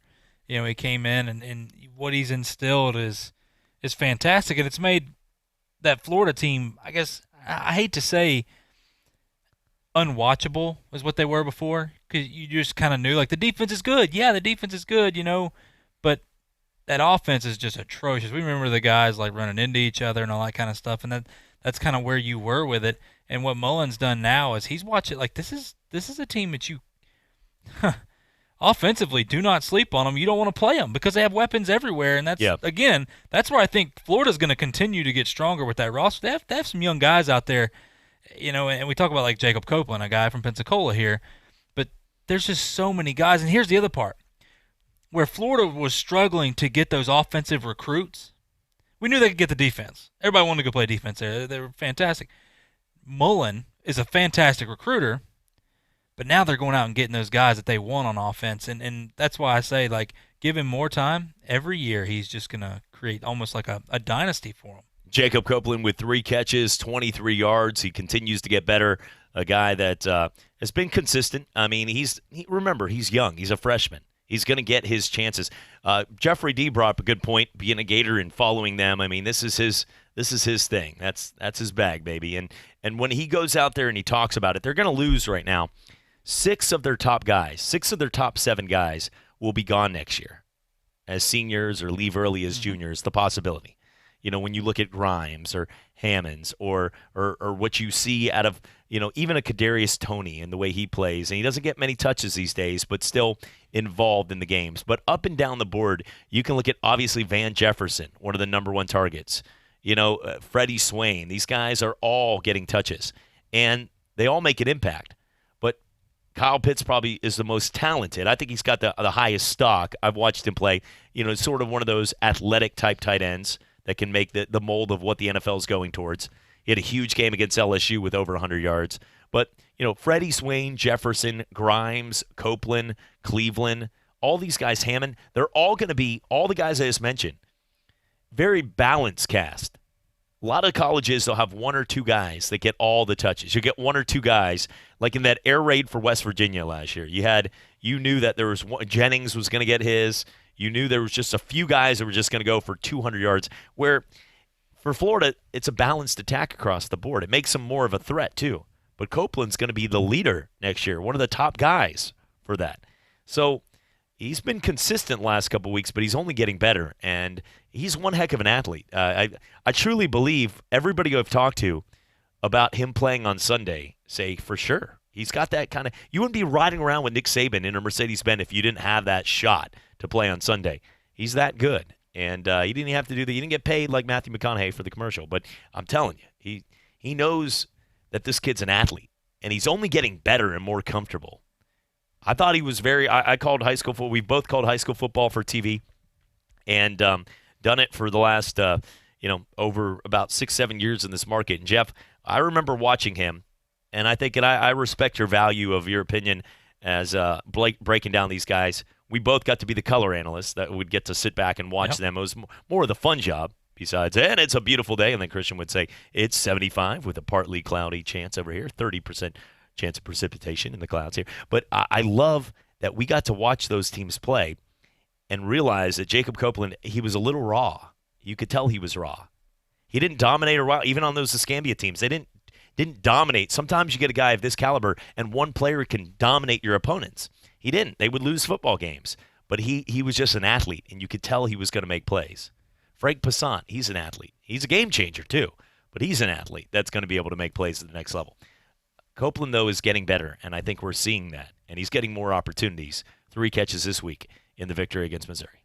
Yeah, and with Copeland in high school, if you never got to see him, it was so funny because his last game, I was watching him at Escambia, and he literally, he was on the field. He made a touchdown catch, literally came back, tossed the ball to the ref, didn't celebrate, walked back, sat on the bench, comes in. If Escambia's back on offense, I'll never forget this. Me and Tommy talked about this forever. But literally comes back in. He catches a 50. It was supposed to be a 3 or 4 yard gain, turn it into 50. They tackled him. He comes over there, sits on the bench. Then they get it inside the 10, steps out, literally comes off the bench, just runs on the field. Nobody tells him anything. He just runs on the field, runs out there, and runs a quick slant, catches a touchdown, tosses it back to the ref, goes and sits on the sidelines. It's just you look at it from the outside, and you're like, man, this guy seems like a prima donna. He's just that talented, though. He was above and beyond so many guys, and you knew that, like you said, very valid point, he was very raw. He just had the intangibles. You knew going to Florida the way he did. Of course, when he got there, he got injured. And I think that was probably, I hate to say this about a guy, I don't mean this to come out that way, the best thing that could have happened to him. Because coming there as a freshman and having a chance to play, you don't really see things for what they are. When you sit down and you have to watch other people go out there, you have to watch on game days how things are going, you're not in there. So because we talk about this playing sports, it's different when you're a player to when you become a coach or you become an analyst. all three of those are different views. And when you're playing, you don't see things that other people do. And for Copeland, for him to sit back a year and to watch these guys and watch how they work and watch their work ethic and watch what they do on the sides and how they go to class and all this other stuff, I think that's going to be a tremendous benefit for him moving forward. When we come back, we're going to hear from Coach Dan Mullen after the victory right there that has the Florida Gators getting set. The College Football Playoff Committee will make their selection today. Is there any chance that the Florida Gators can get in? Well, I've put it through the meter. Boop, boop, boop, boop, boop. No. But congratulations. It's been a good season. It's never say never, right? Everybody loses to everybody this week. And, that's look, we see everybody fall. Arkansas finds a way to beat LSU as a 50-point underdog. You get all right. Western Carolina. All right. Western Carolina beats Alabama. Just all those little things happen. Georgia Tech beats Georgia. All the things that can happen right there. And they still don't get in. A good season, but when you have 2 losses right now, nobody with 2 losses this season is getting in the playoffs. This is why we need an 18 playoff. It's 18 playoff, and they still right now would not get in. But still been a good year. Hope. We're now taking away from the power that has been a great season. Go Gators. Coming back for more right here on ESPN Pensacola. This is a message for all parents. If you as an adult think it's tough being separated or divorced, have you truly stopped to consider how your being separated or divorced affects your children? How parents treat one another, either during or after divorce, can have lifelong effects on your children. Whether you are separated from your spouse or even actually divorced, in either situation, keep in mind that you and your spouse are parents forever. Hello, my name is Stephen T. Holman, and I am a family law attorney. If you have questions regarding custody, visitation, or child support, call me today for a free consultation at 435-6909. That's 435-6909. When weather hits, the right wiper blades make all the difference. That's when the Michelin Man is on your side, helping you see better and drive safer with new Michelin Premium Wiper Blades. Designed with exclusive SmartFlex technology or frameless beam design, Michelin blades flex to the curve of your windshield, giving you unparalleled, streak-free, long-lasting, all-season performance. So when the going gets tough, be ready with Michelin Premium Wiper Blades. It's a difference you can see. Available at Walmart, Menards, Mills, and Plains. Do you have frequent heartburn? Like the kind where you have antacids stashed everywhere in case it pops up? You know what I mean. You keep some in your bag or your desk or your car or your nightstand. You have those chalky tablets ready for whenever and wherever heartburn strikes. Well, listen up. There's an easier way to deal with your heartburn. Prilosec OTC. Just 1 pill a day will last a full 24 hours with 0 heartburn. Kick your antacid habit. It's possible with Prilosec OTC. Use as directed for 14 days to treat frequent heartburn, not for immediate relief. You're listening to Pensacola's home for hometown sports. ESPN Pensacola 1330 AM, 99.1 FM.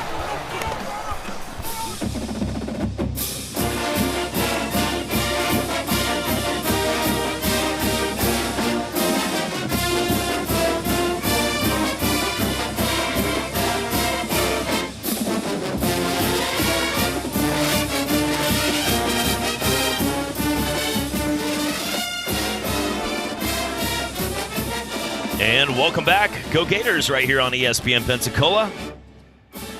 Florida Gators, nice victory there against Missouri. A little sluggish start, but sort of goes with the theory of where they played and right there in Columbia. But they get the win nonetheless against the team. Do you still have a hard time? There's still things in sports that are hard to get over. Texas A&M Texas not playing during Thanksgiving is one that sort of is a little upsetting. That we don't get that rivalry. Maryland and Duke is not an ACC showdown in college hoops. I missed that.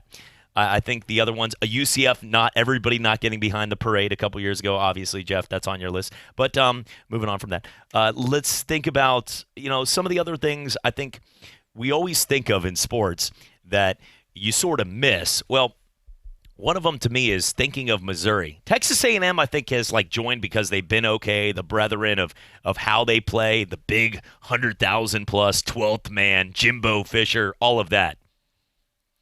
But I still don't see Missouri as they went to back-to-back SEC East. They represent the SEC East back-to-back seasons right out of the chute with Gary Pinkel, and still we look out and go, yeah, not really. Look Big 12. Same thing with Nebraska. Nebraska is part of the Big Ten, but I always look at Nebraska as the Big 12, the Midwest. Yeah, it's just hard for me to sit there and think of Missouri still today, and it's been almost 7-8 years. I still can't think of them as SEC. It's hard. Yeah, well, especially when you think of and we're talking about football here, of course, but a team like Vanderbilt that's kind of been at the bottom, that maybe is not SEC quality until it comes to baseball, and they just dominate people. But Missouri, they came right out the chute and they go to the championship game, but they didn't win it. It's just one of those things that they just never. I think coming over, people never respected them, and I think it's kind of still the same way. And they're gonna have to find a way to make a splash. But I just don't see that coming anytime soon. It's got to be really really hard to recruit out there. It's kind of like the Arkansas job. It's hard to recruit those guys out there because all the big name programs around you, and you just don't have necessarily the talent that everybody does when you're talking about like Florida and Gainesville. They get South Florida and wherever they want at this point. But I don't know. I feel the same way though. Missouri, it is what it is, I guess. 850-623-1330 is the number. We got a call coming in here. So let's go to our phone lines. Caller, who's this? How's it going today? Let's get this queued up. Who's on with us? Caller, you're on right here with Go Gators. This is Jeff from Pensacola. I just want to say a nice job for the Gators last week and stuff. And I don't drink alcohol, never will. I think Arkansas is going to beat the team that's favored by 50. I think Western Carolina can beat Alabama. And I think it's going to happen. And I think Georgia is going to lose to Georgia Tech. And I don't do happy hour. And so I just want to say thank you, guys, and go Gators. Go Gators. I appreciate that, Jeff. Good call right there. Jeff, a resident big fan of Florida. He's been calling in for years. He's very optimistic on Florida in all sports. He picks Panthers and Lightning in the NHL Stanley Cup. He'll take the Rays and Marlins, regardless of what you think of their pitching staff. They have a pitching staff? It's sort of. They have a fish tank. It's really cool back there. Cool. Marlin Man. It's sad when Marlin Man is making more. He got sick, by the way, too. Did you notice he wasn't at the World Series? The guy with the orange shirt. No, I sure didn't. Okay, well. Okay. Dan Mullen, folks. What a terrible person. Dan Mullen. This is Dan Mullen. What a horrible. Yeah, I can't believe you just diss Marlin Man like that. A guy that has made his career by owning a couple horse stables and having a lot of money off people betting on his horses and going out there and wearing an orange shirt and a sideways hat and hanging out with hotter chicks and making national press for sitting there in an orange shirt. Shame on me. Shame on you, Jeff. Shame on you. Price is wrong, baby. Looking at the Dan Mullen. Well, just talk to your dad, Mike. But, okay, let's go ahead and hear from Dan Mullen as we get set to go. And your dad, if he's out there listening, I need to meet you because you're probably a really cool guy, and Mike Price has made some faults in his life. So I do want to clear the air. I have a name like Brillante where that doesn't really fall into the category. There is a Brillante out there.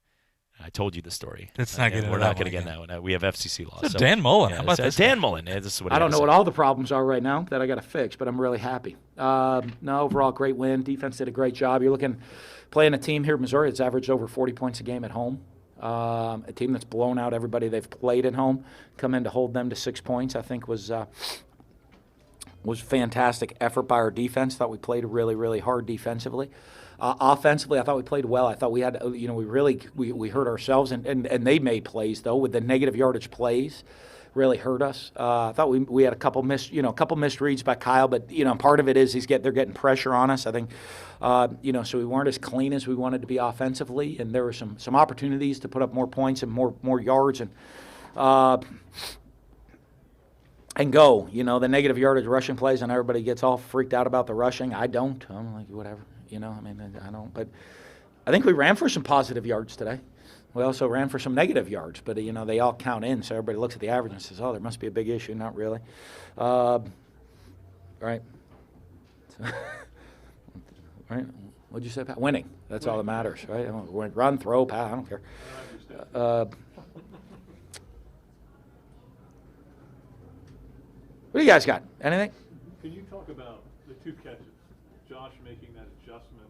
That was a beautiful catch. Beautiful catch. Yeah. Josh's catch, amazing. And you look, you have four senior wideouts. That all they worry about is getting better. All they worry about is performing to their best when they're on the field, or whether it's special teams, offense, or defense. And that's a special group, There's no egos, no concerns. Hey, I'm on the field. I'll keep doing this. I'll keep doing that. They get after each other. They motivate each other.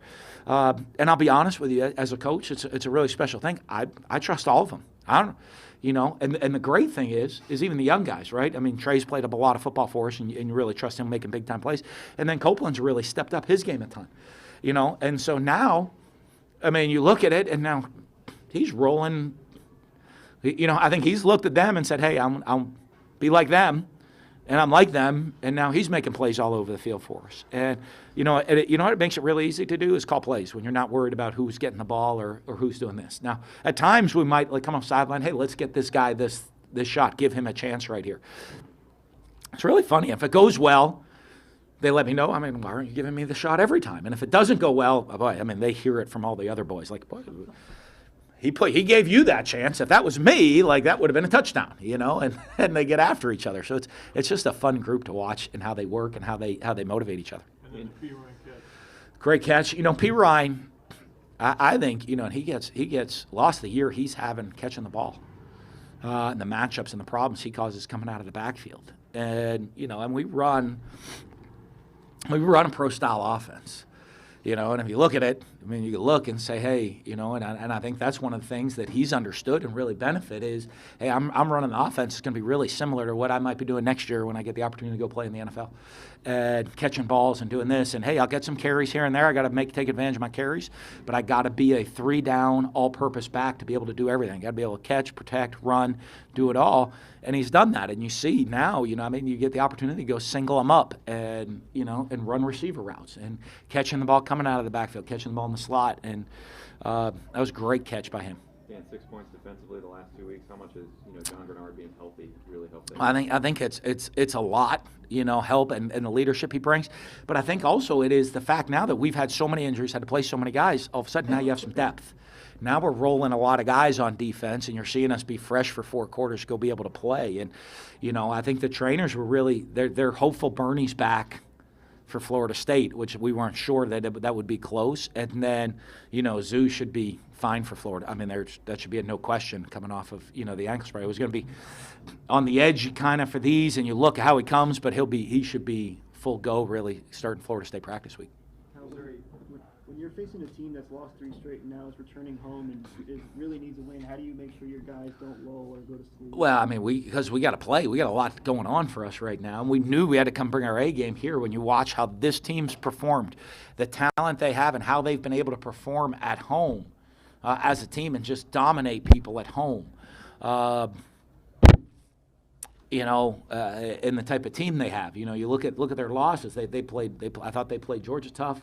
They lose to Kentucky in an absolute monsoon in a close game, and the Vandy, they gave a couple big plays and made some mistakes. I'm sure that they're probably kicking themselves over, but in league. But you look at this team when they're at home and they're clicking, and they got players on offense and defense. So we knew we had to come in here and play really well, and I thought we did as a team played really well. I thought the mistakes really weren't. We didn't make critical mistakes on offense. We didn't make mistakes that would cost us a game. We made mistakes that we could have played better, but nothing that was a bad mistake that really hurt us as the whole course of the game went on against a really good team. So just happy with how our guys played.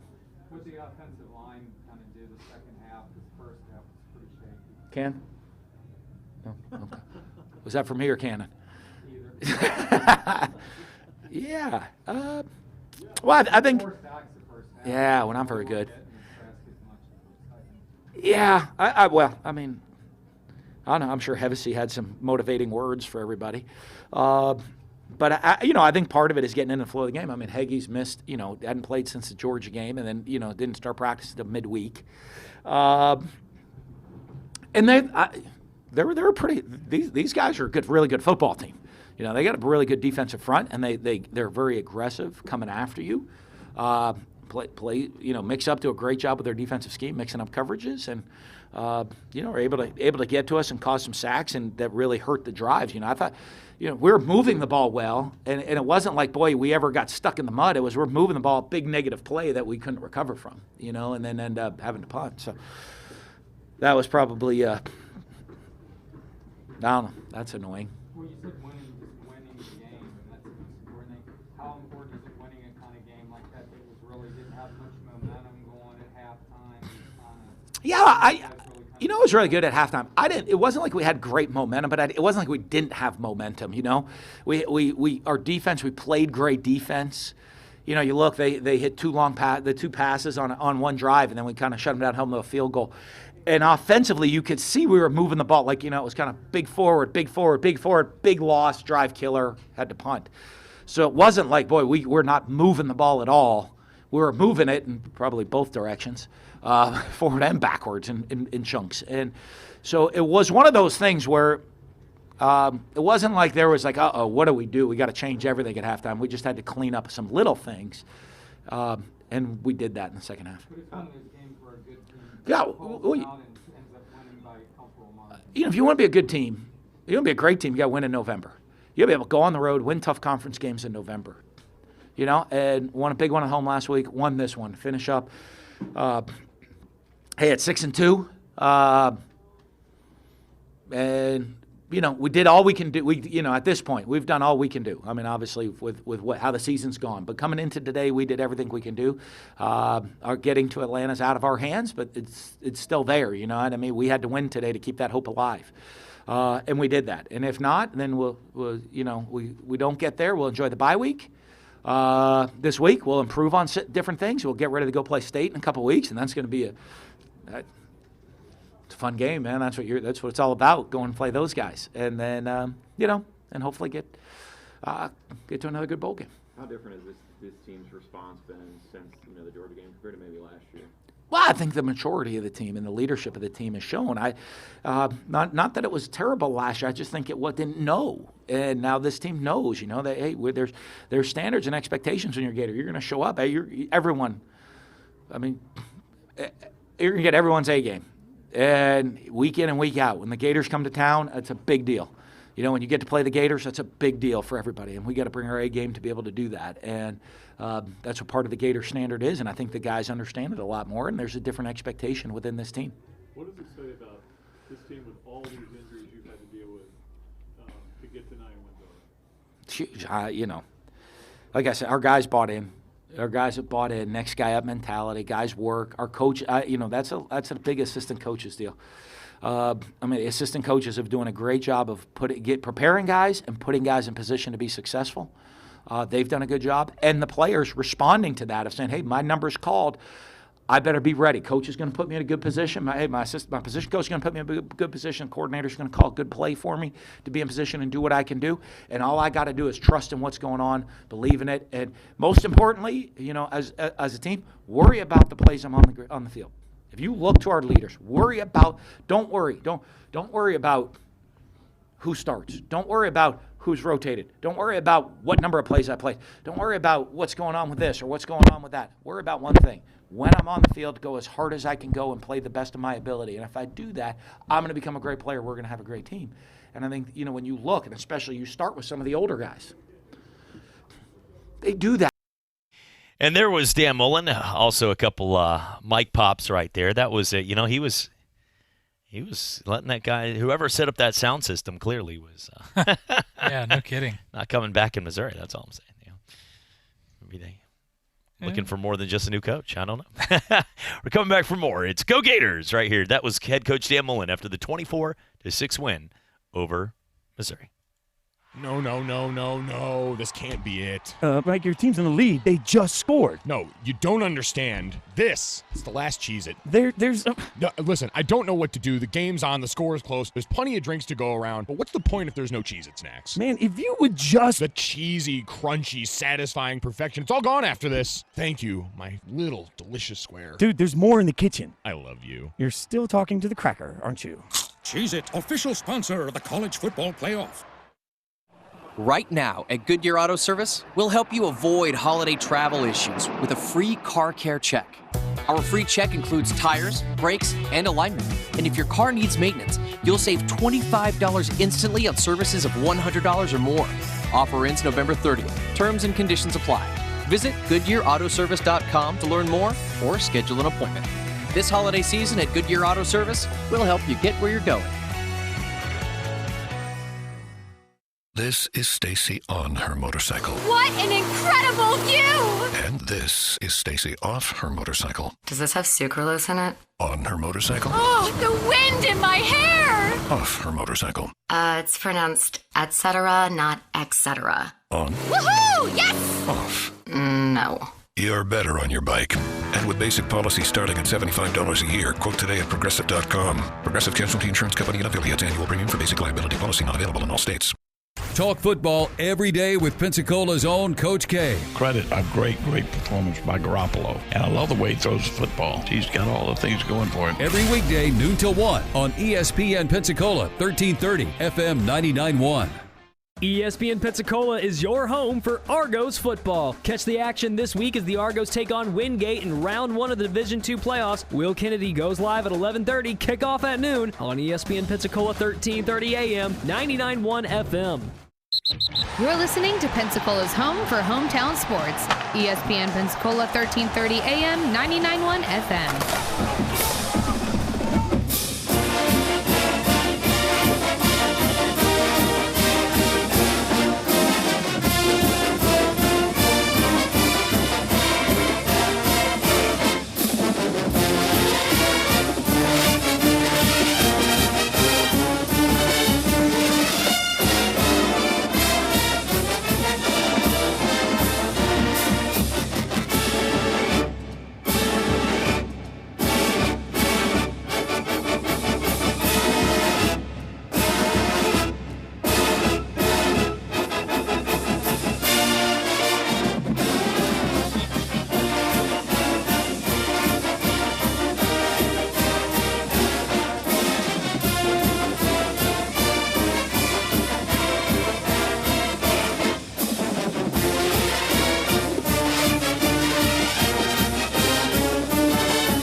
And welcome back. Final segment of Go Gators goes right now on ESPN Pensacola, 1330 AM, 99.1 FM. Thanks for joining us here. It's brought to you by the Holman Law Firm.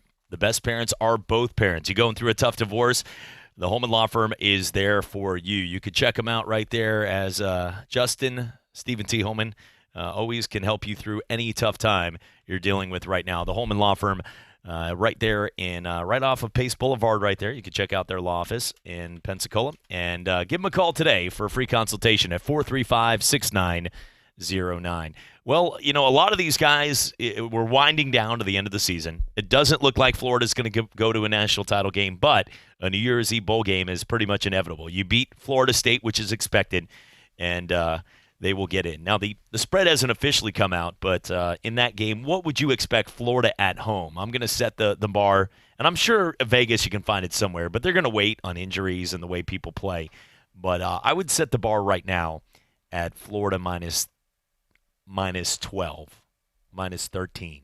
I was going to say 13 I was going to and a say, half. yeah. Yeah. I think that's fair. Yeah. I mean it's still a rivalry game, and Florida State, you know, they're riding their high, so to speak. You know, and you just never know. I mean, I think 13 or I think 2 touchdowns is what Florida wins this game. Florida State's got some athletes, but think about it. Let's not judge this on they beat Boston College in the final seconds. Boston College and Missouri are very similar products, sadly. Missouri's actually better than Boston College, but not by much. But if you put them at the same level in a bowl game, that sounds like a bowl game on a Tuesday in December that you're like, yeah, I'm going to watch because it's nothing to do. Boston College, Missouri. Doesn't that sound like a good, like one of those bowl games you're not going to really, yeah, it's on. Football is here. It's like, it's one of those kind of games where clearly it seems like the show's over. But, yeah, with all that, Florida, I think, wins by about, around there. So, I guess that's all the time we have for Go Gators. So when we come back today, we'll talk some more on the Sports Draft. Jeff, appreciate it. And have yourself a great rest of your day. We'll talk some more coming up here tonight. Coming up, it's the Paul Feinbaum Show. Thanks for tuning in. Go Gators after a nice victory 23-6 over the Missouri Tigers.